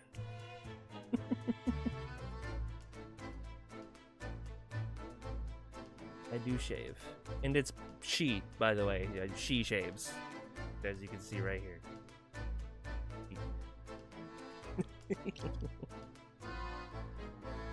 Well, I have this here, just in case, you know. That's right. That's right. You would buy about 2 hours of gas for lights and heating. So sorry, my lady, I failed you. Don't worry about it. You're good.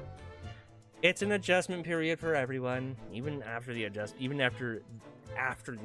period, I'm probably still going to be really light on people calling me he, him, and the other birth name that I have. More worrier than warrior. Same though, Snake. So, if you were a poor person with no money, you'd have to sleep in the freezing cold? Yes, if you were scatterbrained with no change because you forgot your exchange money at the bank. Thank goodness there's no meter in our office. You would have to sleep in the freezing cold. It would buy you about 2 hours of gas. Are you just sleeping for 2 hours? Unless you could insert, like, 4 coins for, like, 8 hours, right? When I see Milady, I just imagine a fedora. I don't like that image. Milady.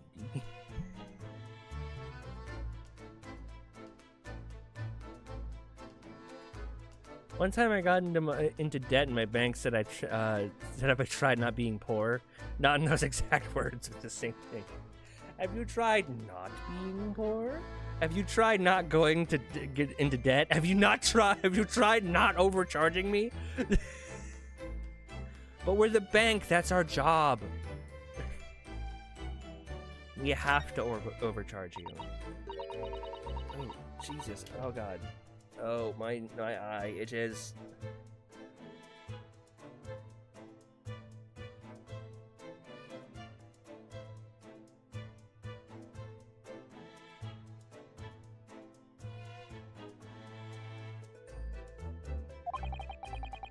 Where's the audience sit, though? For the nightly Shakespeare performances. Actors aspiring to the great stage must practice their art, Mr. Naruhodo, with or without an audience. We're not paying the payments. We got no money, and there was this online banking, flutters, and scam. Well, not that heavy, though, right? What are you talking about? In fact, on a related note, perhaps you should set up a mock bench for the defense in your office. Susato's just going, you need to practice, motherfucker. What? You could practice your art every single day. I'll think about it. If you promise to don a beard and play the role of the judge. Well, if that would help you achieve your goal. Oh, 12 pounds. Oh, okay.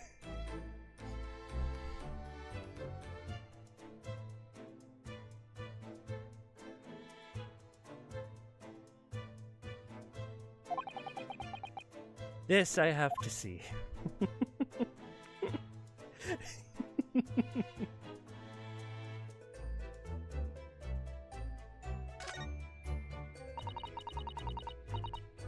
There's not much on these shelves, is there? Just wine glass, and bottle.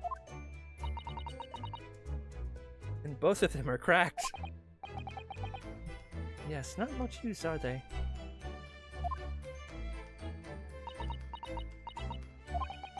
What's the matter? What's the matter? Oh, I was just reminded of the Reaper, that's all. Oh, Prosecutor Lord Van Zeeks. That's right, he was called the Reaper of the Court, Reaper of the Old Bailey. That's right. Yeah, that's right, he also like, always had wine. Forgot about Lord Van Zeeks. Yes, he's so reckless with his wine glasses. I was thinking it's a waste and he should donate some to the needy. This is Great Britain. You think they're donating shit to the needy? we barely did that in America around this time.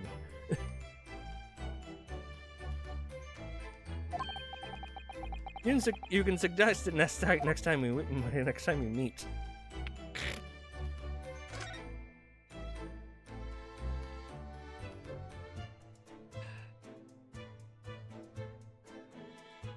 I think she's done.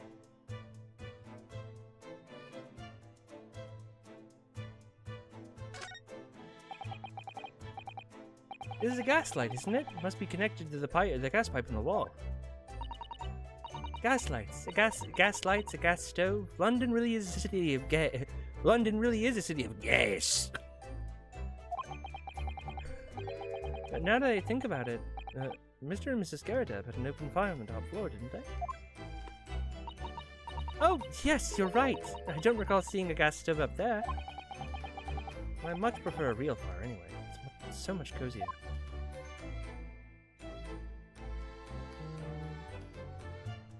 Anything else? Yes. Of the body, I guess. Oh, the poor man. So young to die. Do you suppose it was a very painful death, being poisoned as he was? I don't know. All we can do now is hope that he'll be reborn to a better life.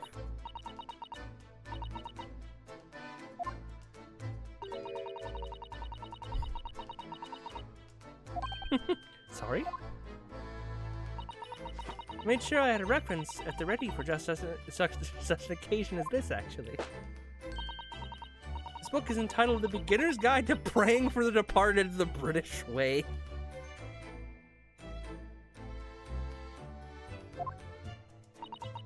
Gas, gas, gas, my price is raising in a flash. I can't afford all this fucking gas. I'll just reread it now. One moment. There's quite a spine in that book, isn't there?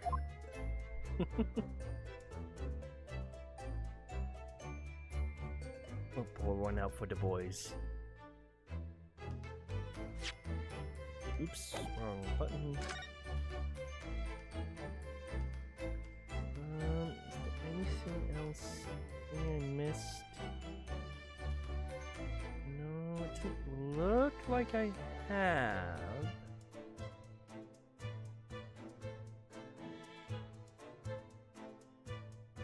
There is that white scrap, but it's technically part of this thing, I guess.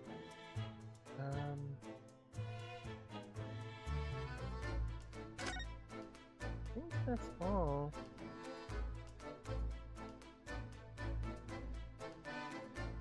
Alright, well, I guess we're moving around.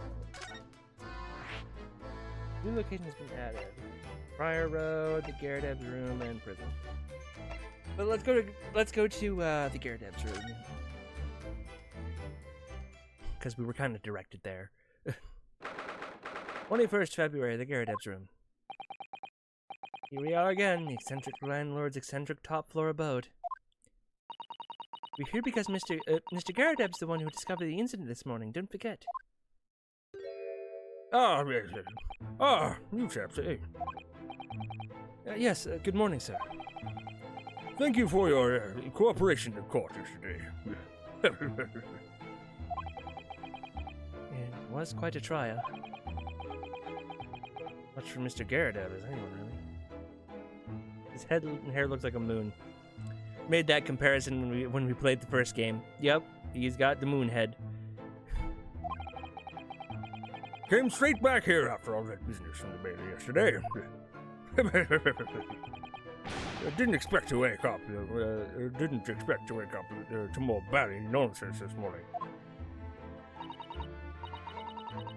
I wonder if you would mind telling us exactly what happened, Mr. Gyarados. Ah, yes, I suppose you'd like to know more about that dead loss of an actor chap in the ground floor room. Those were exactly Inspector Gregson words, weren't they?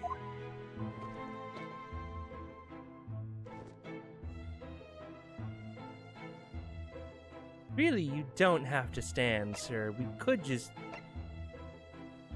ask you. This morning's incident must have been a real shock for you this morning. I hear that you discovered what had happened. Ah, well, hope this actor chap rises at 5 o'clock, sharp every morning without fail. But at 5:30 this morning, he still hadn't lit the gas. So I went down and knocked on his door, but nobody answered. That's when you broke into his room by kicking down the door? Wow, I didn't even see that one. Damn, damn, Potter, holy shit.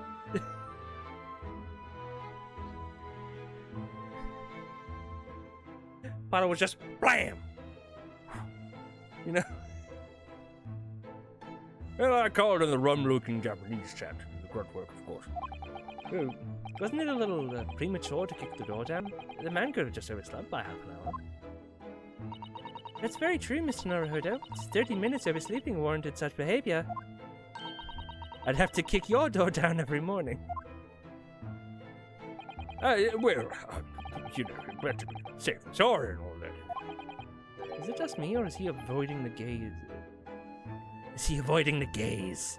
Our gaze now all of a sudden. Avoiding the gaze on Pride Month, no less. Shame on you, Mr. Gyarados. Shame on you. Every time I keep forgetting that this is a green controller. It's legally not allowed to this month.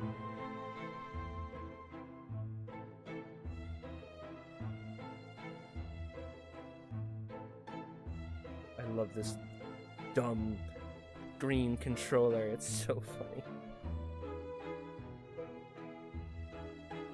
Said that it was a sorry situation indeed that you found on the far side of the door. Mr. Shamspear. Make your finger disappear, lol. Oh no, it's my middle finger! Oh no! Where'd it go? Only have 4. Oh. I only have 4 fingers now.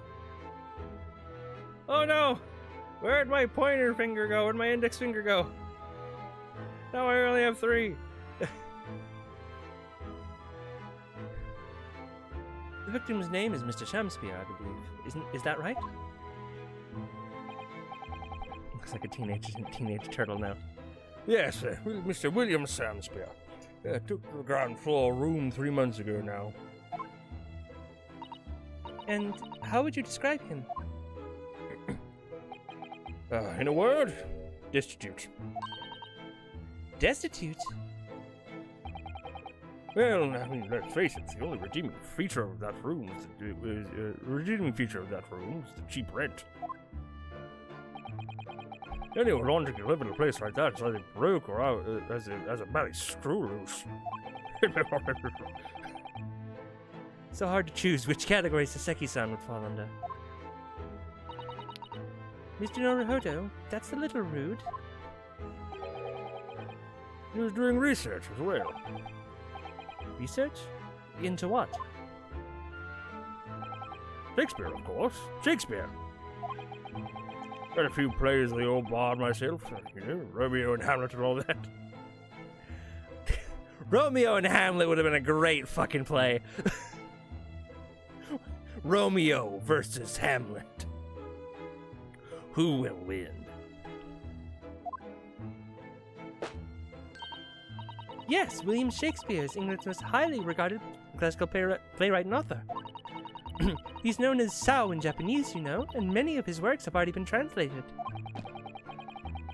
It seems incredible that Shakespeare was shortened to Sao, though. Someone was too heavy-handed there. Must have been a lot of costumes in the victim's room, actually, weren't there? Oh, Mr. Natsume is a scholar of English literature as well. I imagine he and Mr. Shamspeare would have had much in common. Shakespeare's interpretation disagreement leads to shocking murder. Let's hope it's not that. Mr. Naruhodo, really? How rude. Nothing to do with Shamspeare.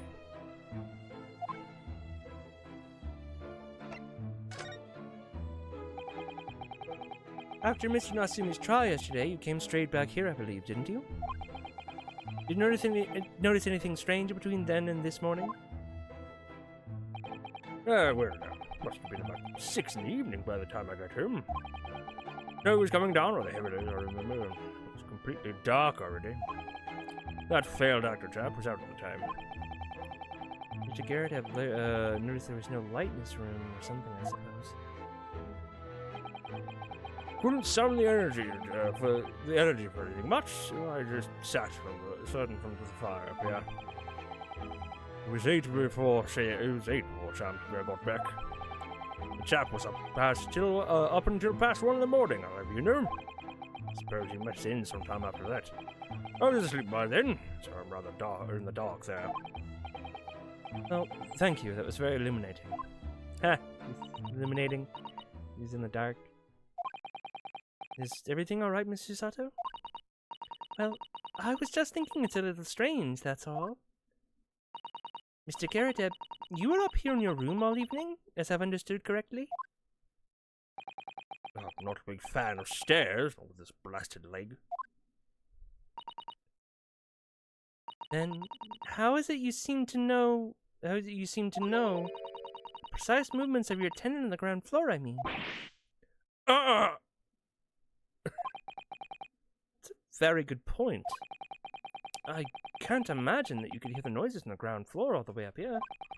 Does this old man like to spy on his tenants? Is that it? He may have a voyeur fetish. You never know. I think he's alone up here. You don't know where he gets his rocks off? I say, I know what I'm thinking. It's bowly outrage. Ex-military, don't you know? I don't go around spying on my tenants, so why would I? I think ex-military would almost qualify you for spying on your tenants, depending on what branch of the military you are in. But then, how did you know, Mr. Garreteb? It's a gas, woman. The gas tells me everything. The gas? Speaking gas. What on earth do you mean, sir? How can gas tell you anything, let alone everything? Well, as you're probably aware, the gas is supplied to the building by the pipes. Yes, I more or less worked that out. Every room in the building is connected by a single pipe in the gas main outside. The gas company supplies the gas to properties via the main. Yes, I understand that too. let me see if I can explain it. Let's say I was to light the gas lamps up here. What do you suppose would happen? Well, obviously the room would get brighter.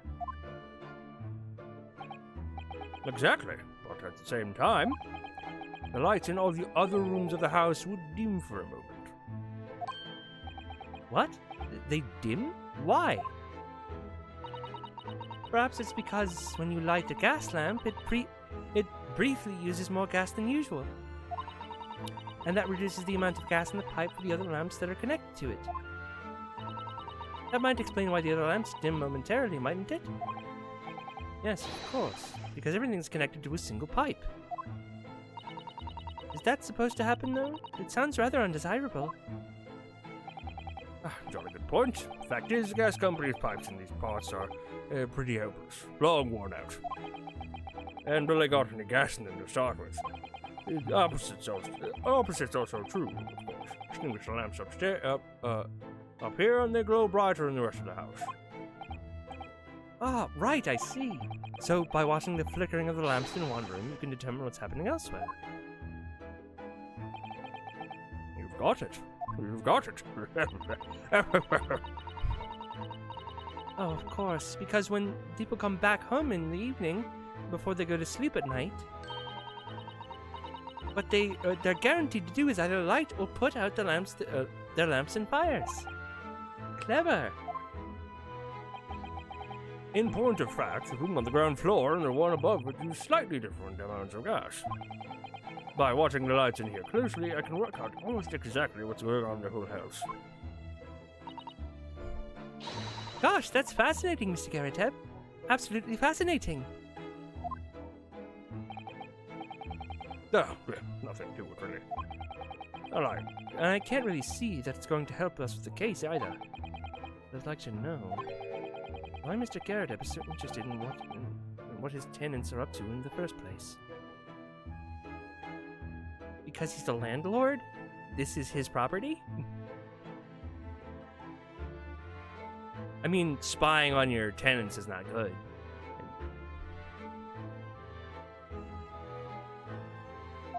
But, you know, I feel like there's more to it than idle curiosity.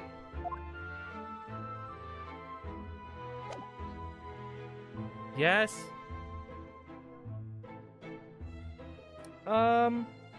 I would say about 30 minutes. Okay.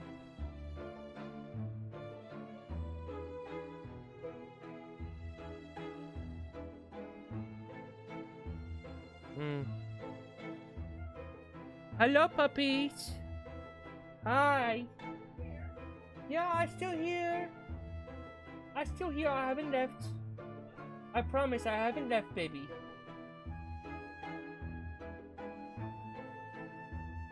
My dog is very concerned about me leaving now. Because I left for a week.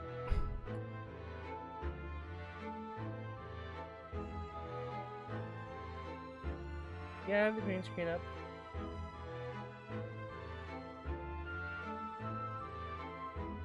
She gets nervous and then she sits on it and it comes caving down on me. Yeah. Of course.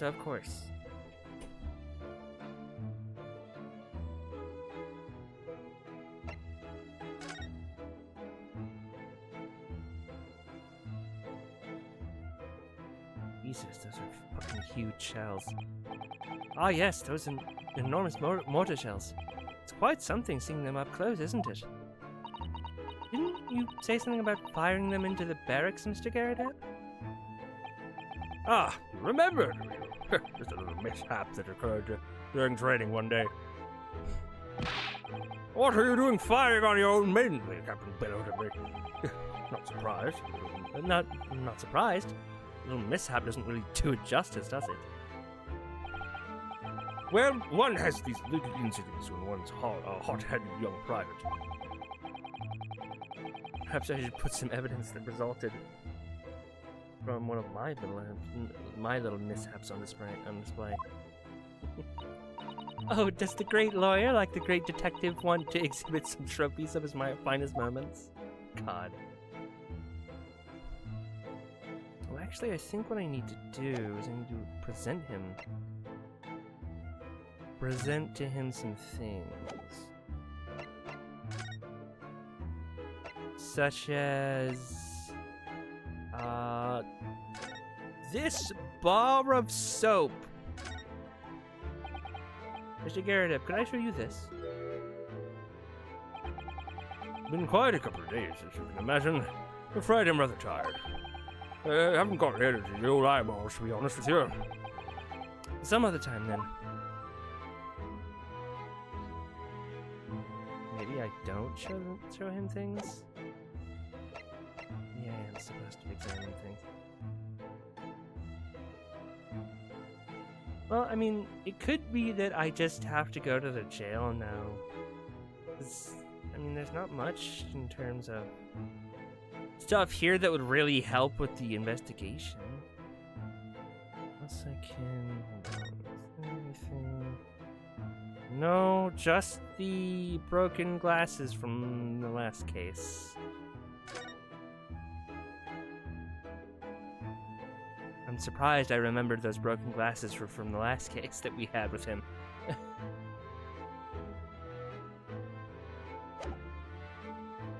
think I need to move.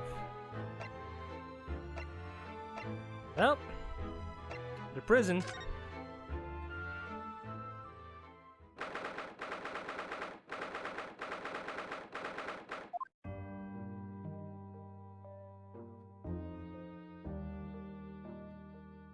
Or not?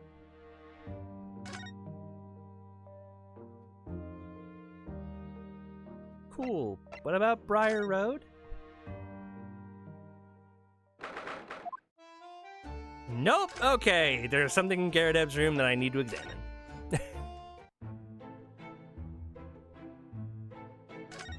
Okay.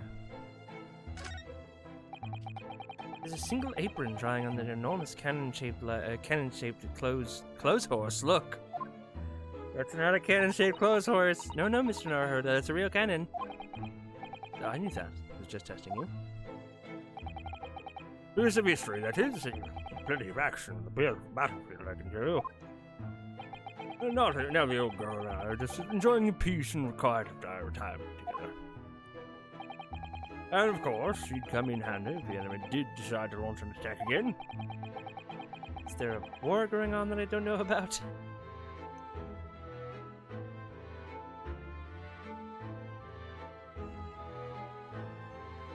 I like the idea that you said bye to the guy, went to the prison, came back, and he's still standing there. He was like, you forgot something here.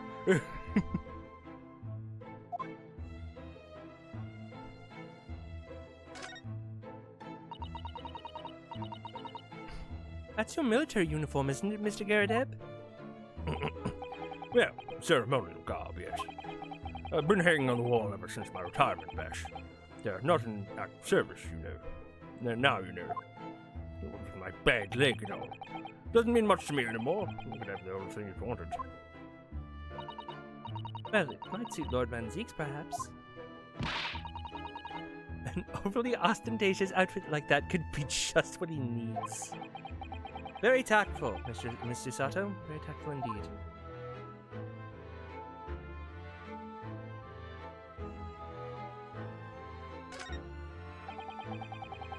You know what the screen is hiding now. The aftermath of a fiery altercation the other day. Does it? We'll have to clear that mess up for some time now. Oh dear, this must be a very difficult situation for you. I would say. People talk about twists of fate and whatnot. But this is a twist and a half. Rotten show all around. She's clearly struggling with everything that's happened.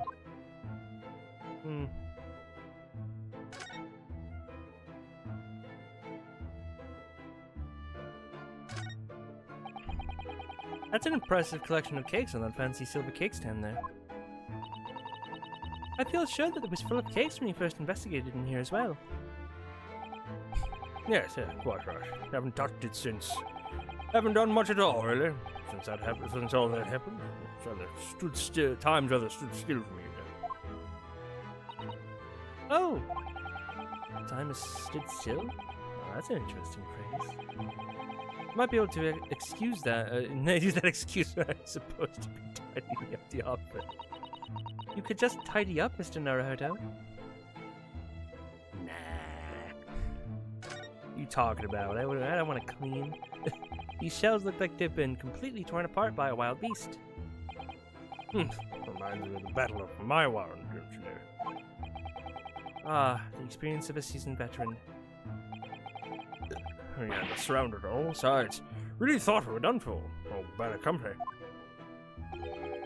We're taking a real pounding from our cannon and say all we could do is run for our lives. Oh, I thought that story was going in a different direction, actually. Yeah, the whole experience told me one thing. I can tell you. What are you done for? You're really done for. Ugh, that's not what Loya, who often finds himself on the fire, wants to hear.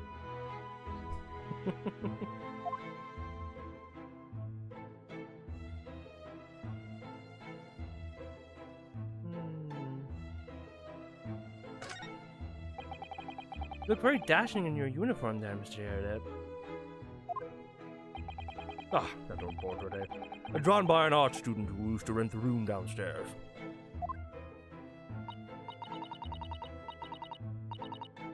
Oh, young art student, huh? Olive, perhaps? Well, you look so wonderfully young and courageous and strong. Yes, the chap presented it. Oh, the chap, never mind. Presented to me one day and asked if I'd let him off the month's rent in return. Oh, I see. So, you did, presumably? I well did not. Oh. A portrait is a portrait, but rent is rent, see? And yet it's still there proudly on the wall. I say, it's still a good portrait. It's not enough to waive his rent. I am a landlord after all, and we, as you know, we're all evil. Don't trust your landlords, everyone.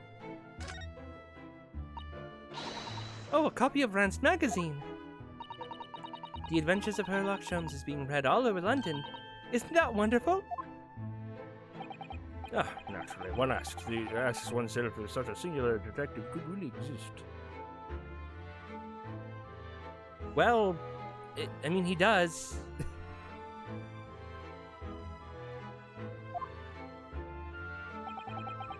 But having met the chap, it's undeniable. Oh, yeah, okay. He is most certainly singular. Singularly dangerous. That's genuine public opinion for you, Miss Usato. Perhaps it should be reflected in his stories.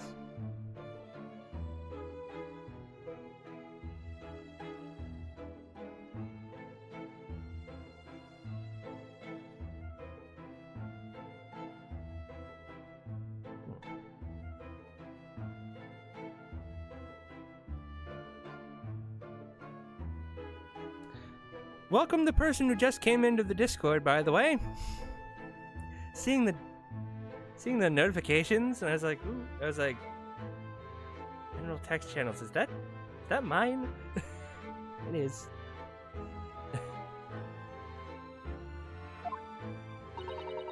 Make no mistake, Mr. Naruhodo, I intend to snuff out the sort of public opinion you just heard, personally. Trying to see where Mr. Sholmes' untainted reputation comes from now. Let's see. Medal? Good to see Mr. Garradeb's Medal of Honor still proudly displayed on the wall. The inscription reads, "For distinguished participation," if you... It was a participation award, that's right. I remember, because I remember thinking even I might stand up picking up honors like that. Wouldn't know what you look at me now, perhaps, but I had my devil-may-care days, you know. Devil-may-care? What did you get up to?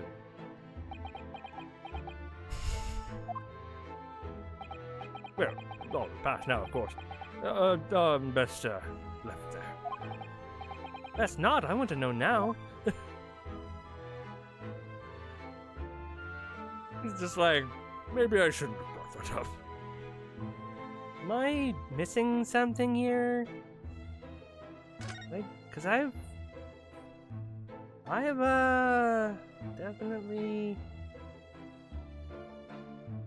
looked around. Okay, maybe I do need to present something. Maybe my armband? You always have to present your badge to someone. Always in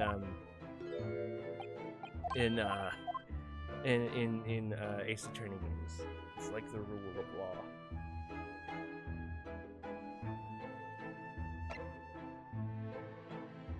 Ugh.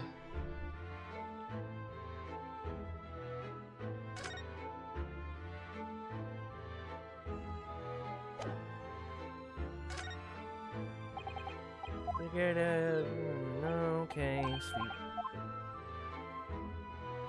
What about the nearby street map? Nope, okay.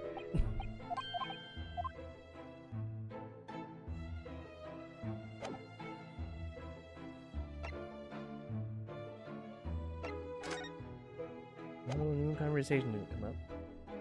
Did the window have something?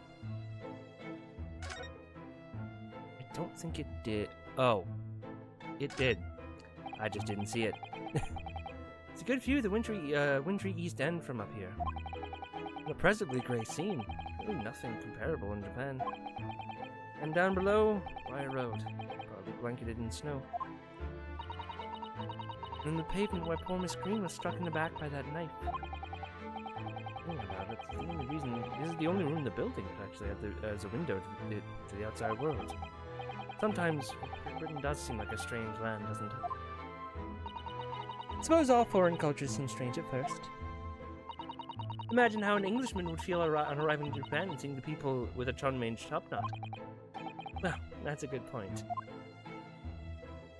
Okay, well that didn't do much. It's a good catch. I will say, it was a very good catch, Potta, but like if there's anything else I can do here.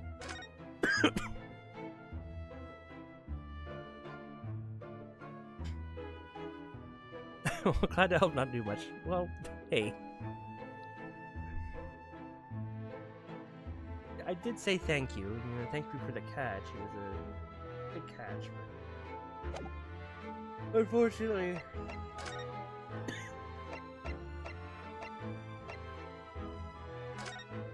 maybe something in the hospital room now?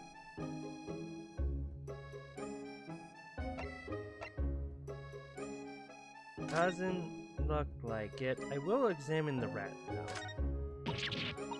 Eek! A mouse! Mr. Naruto, an enormous mouse! Vermin in the hospital? That doesn't seem the best. It looks like a very healthy specimen, doesn't it? It's very plump. I'm not sure we can say that's down to the excellence of this facility, if that's what you're thinking.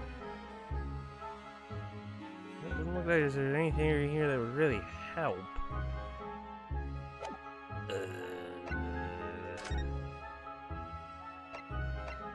Maybe Sasaki's in prison now?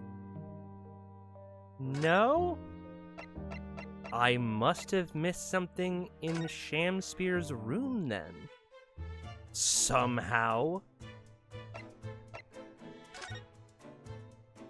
swear I got everything.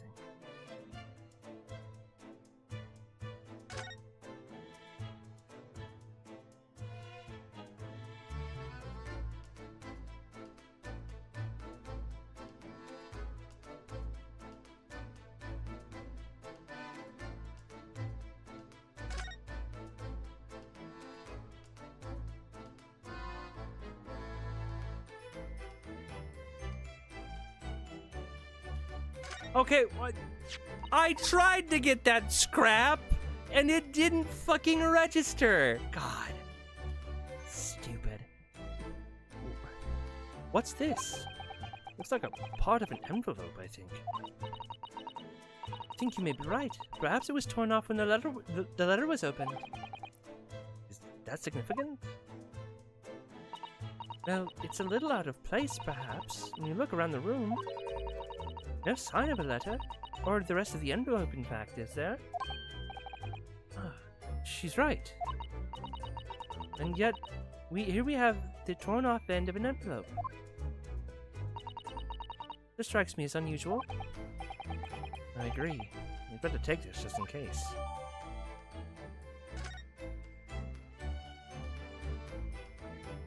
Is all we needed?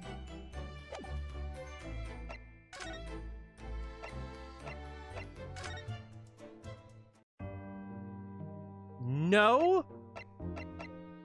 Sir! What else is there to do? Hello? What the fuck? What else is there to fucking get?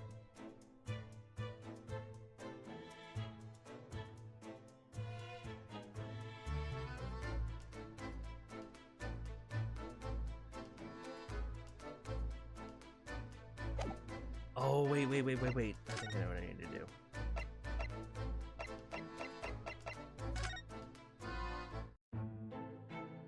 I cannot click the patched hole. I tried several times. Not converse. Descent. Aha! Can I show you this? Okay, never mind.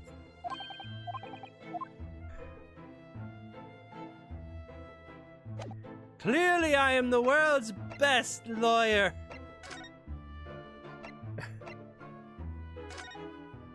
World's greatest detective. Ryunosuke Naruhodo on the case. Of the teacup. Okay, yeah, neat. One of the teacups that Mr. Shamspeare had and his guest had drank from last night. But don't go drinking from them, Mr. Naruhodo. There's bitter poison inside. No shit. I'm not planning on drinking any, don't worry. Anyway, the cups are both empty. It's true. So, one was Mr. Shamspeare's. The other must be the cup that Mr. Natsumu is drinking from. But Saseki-san wasn't poisoned, of course. Perhaps we should take these so we can examine them in more detail later.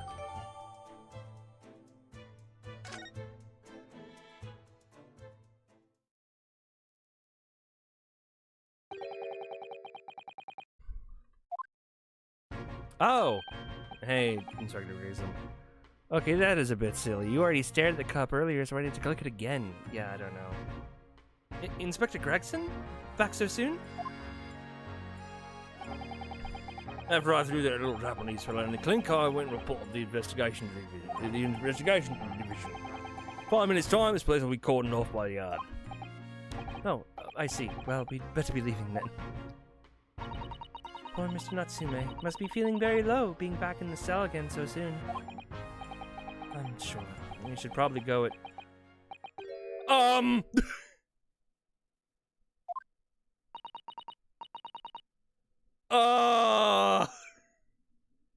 Sir? Yeah! What in the hell? Out, brief candle. Life's but a walking shadow, a poor player. Jojo pose. That struts and frets this hour upon the stage and then is heard no more. Now, how soundeth the next part?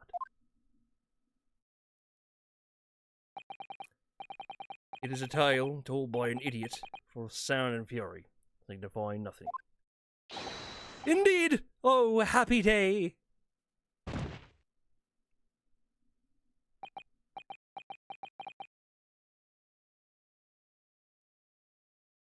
I think this is around the time I'm blind here. Because what the fuck just happened? Walking Dead!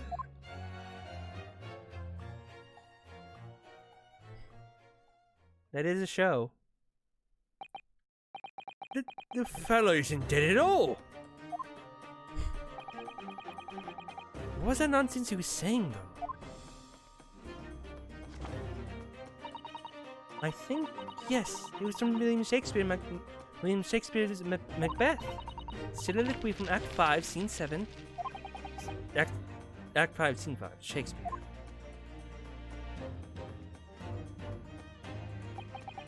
So it was that the victim, William Shakespeare, came back to life. If the man had indeed been poisoned, it transpired that it hadn't killed him. He was taken by emergency carriage to the nearest hospital for treatment. And Inspector Gregson evicted us from the scene of the crime, whatever that now was.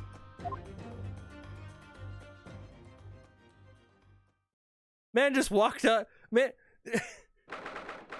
like, let's examine how ridiculous that was.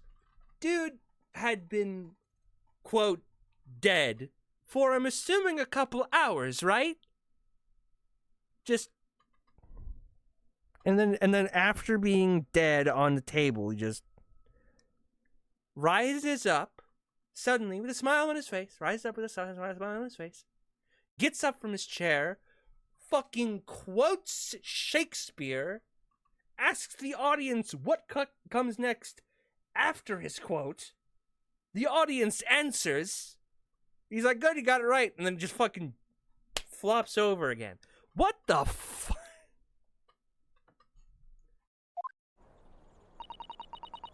Whatever do you think will happen now? Good question. What a strange situation for Mr. Natsume. Arrested for murder, but then the victim comes back to life. Also, he doesn't question why there are people in his room. That too. Good luck proving that, though. I think perhaps the victim was never dead in the first place. Seems very likely that Mr. Shakespeare did consume poison, as we deduced. But was it an accident, attempted suicide, or attempted murder? Until the truth can be established, I imagine the police will keep Mr. Natsume in custody. Suppose so. Let's hope it doesn't come to anything more than a night in the cells. Oh, what's this?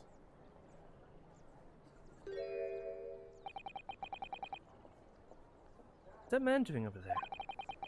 Looks like he's trying to see into Saseki-san's lodgings. Is something wrong, Mr. Naruhodo? Excuse me, could we have a word? Yeah.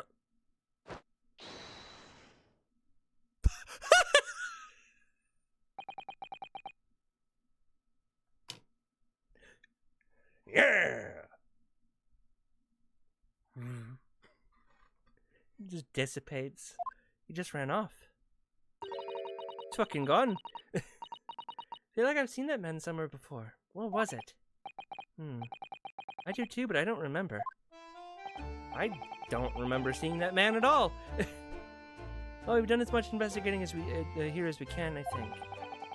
Perhaps we ought to go to the prison and speak with Mr. Natsume again.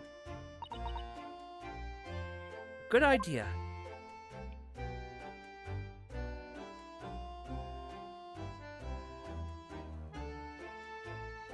Alright, let's go to the prison.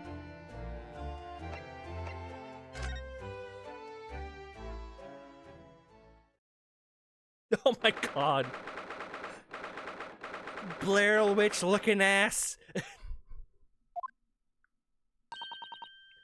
Look, Mr. Naruhodo. Mr. Natsume, has the police finished questioning you now? Welcome, student, Mr. Naruhodo, Esquire. Oh, yes? What is he? Tell me. Is he a ghost? Is he here to haunt me?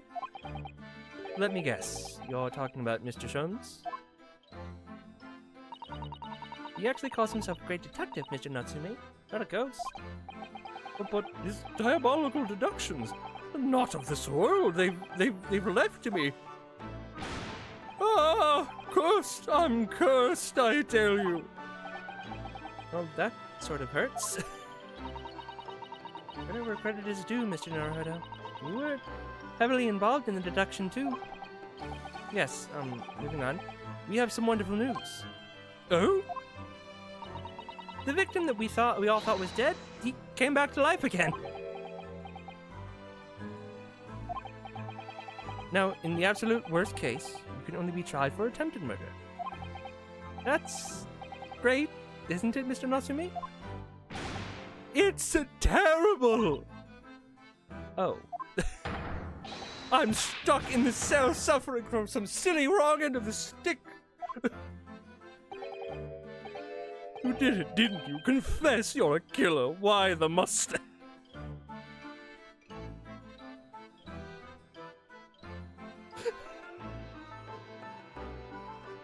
I really hope that one of the fucking interrogators was like, why the mustache?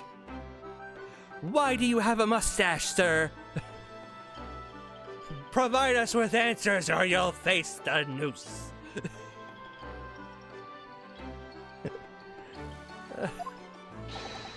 Constant questions. Sorry to hear that. Ah, the selfish shyster. Make up your mind. Are you dead or alive? You were just going to come back to life. Why bother dying? I know why I want to know what the mustache do. Weirdly wishy-washy William. Wickedly wishy-washy William. That's what I meant to say. I'm sorry.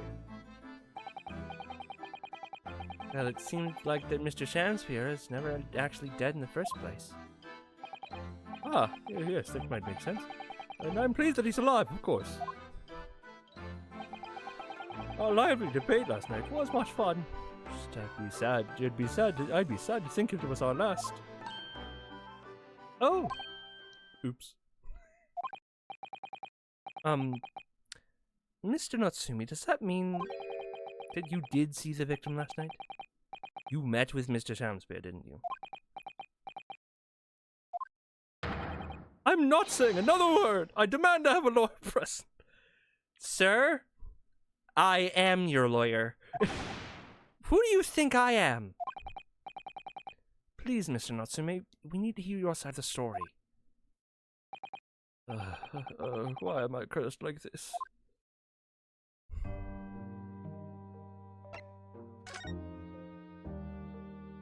What happened?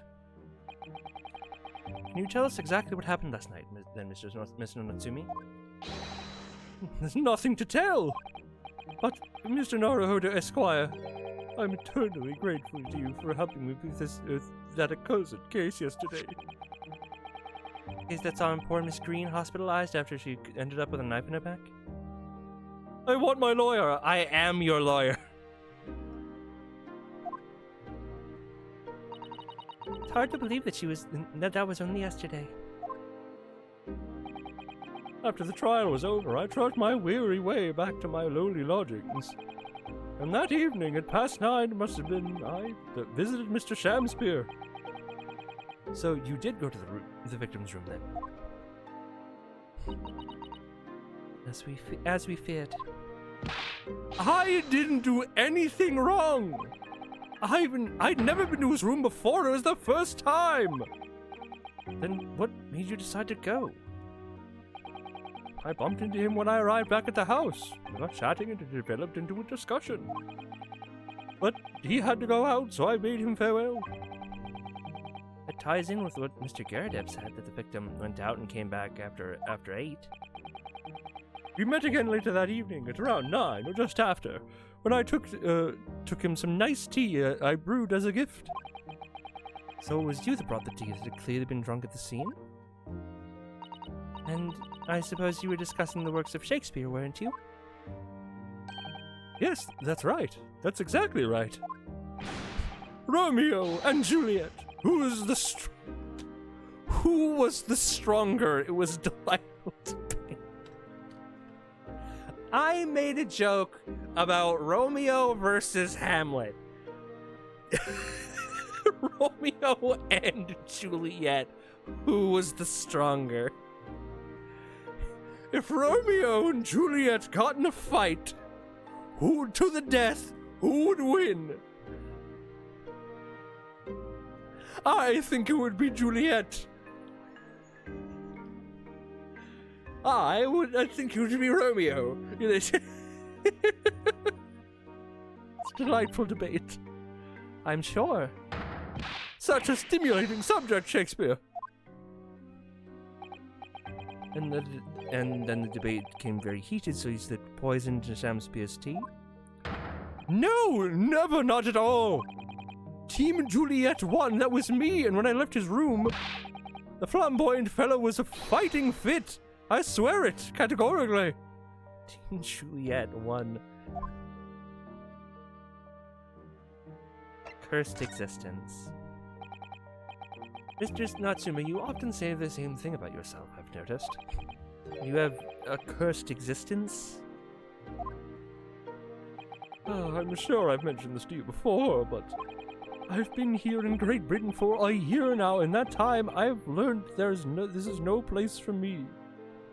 Wait, didn't Romeo and Juliet have a fake death?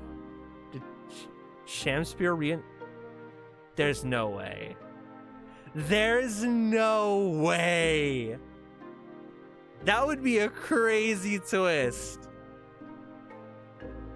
Shakespeare comes into the courtroom and he's like, I did it myself. I wanted to reenact what it felt like to be Romeo and or Juliet. He's just like, so you poisoned yourself? Yes.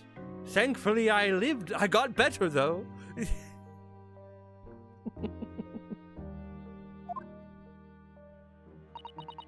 It can be very trying to live in a foreign land and adapt to the ways of another culture. There are foreigners everywhere I look. They all stare at me. They all laugh. Reminds me of that meme. I died, but I got better. Yeah, that's exactly what happened. I died, but I got better. I got better. That's the impression I get whenever I go out. It makes me scared to leave my room. Which is why I've become a recluse. But even in my room, I find no respite from my fears. I've moved more times than I can remember. And then, 1 week ago, I moved into Briar Road. But why? But why? I mean, why did you choose that place? It doesn't seem very comfortable. Because the rent is cheap. I have so little money, it spoke to me. The rent? Obviously, there's a reason why it's cheap. The room is cursed. Cursed? Cursed how? The previous occupant? The man that lived there before me? Before I took the room? Died there. Oh no!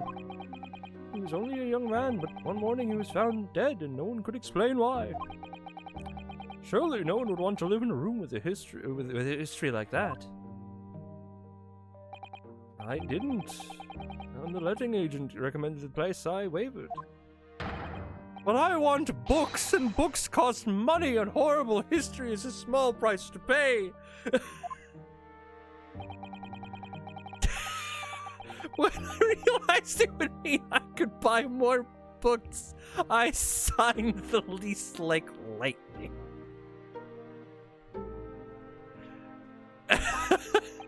Brave or blinkered? As a manga collector, relatable. But after I moved in, I soon came to realize what I'd done.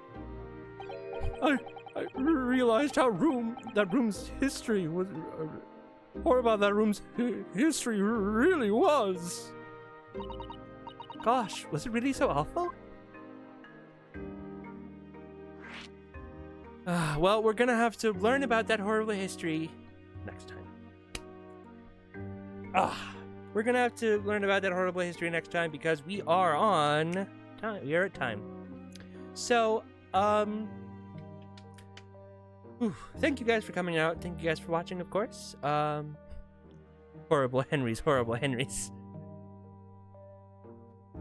See you next week. Yeah, so we'll continue this next week. But I will see you one more day this week. I will see you tomorrow. But I will see you tomorrow at a later time. It will be, Horrible Henry's Horrible History, I mean. You won't see me, because routine. Yeah, so we'll be starting a little later. well, I mean, hey, getting a routine's good. Want to break sleep schedule. So we're gonna be streaming a little later tomorrow, probably around. We'll start around 2 or 2:10, and then we'll probably go for around 3 hours. We'll stop at around the same time we do when we start at 1, but you know, stuff and things, because I have therapy. And then of course next week, what are you streaming? I am streaming. Oh, yeah. Tomorrow is the Wheel of Roguelikes! Or the Wheel of Dead State. Death State. Dead State, Death State. Yeah. We will be streaming that tomorrow, and then of course next week. Is next week the second week of... Yes. So this next Saturday, we'll be doing, of course, a wonderful commercial break stream. Wombo Combo under the Death State. And then we'll, of course, be, you know, doing... and then next week on Sunday, we'll be doing this, and Monday we'll be doing, of course. What genre of music is a bar soap's fave? Soap, is it opera? Yeah. Alright. But, until I see you guys tomorrow, I hope you're having a wonderful night/day wherever the hell you live, and...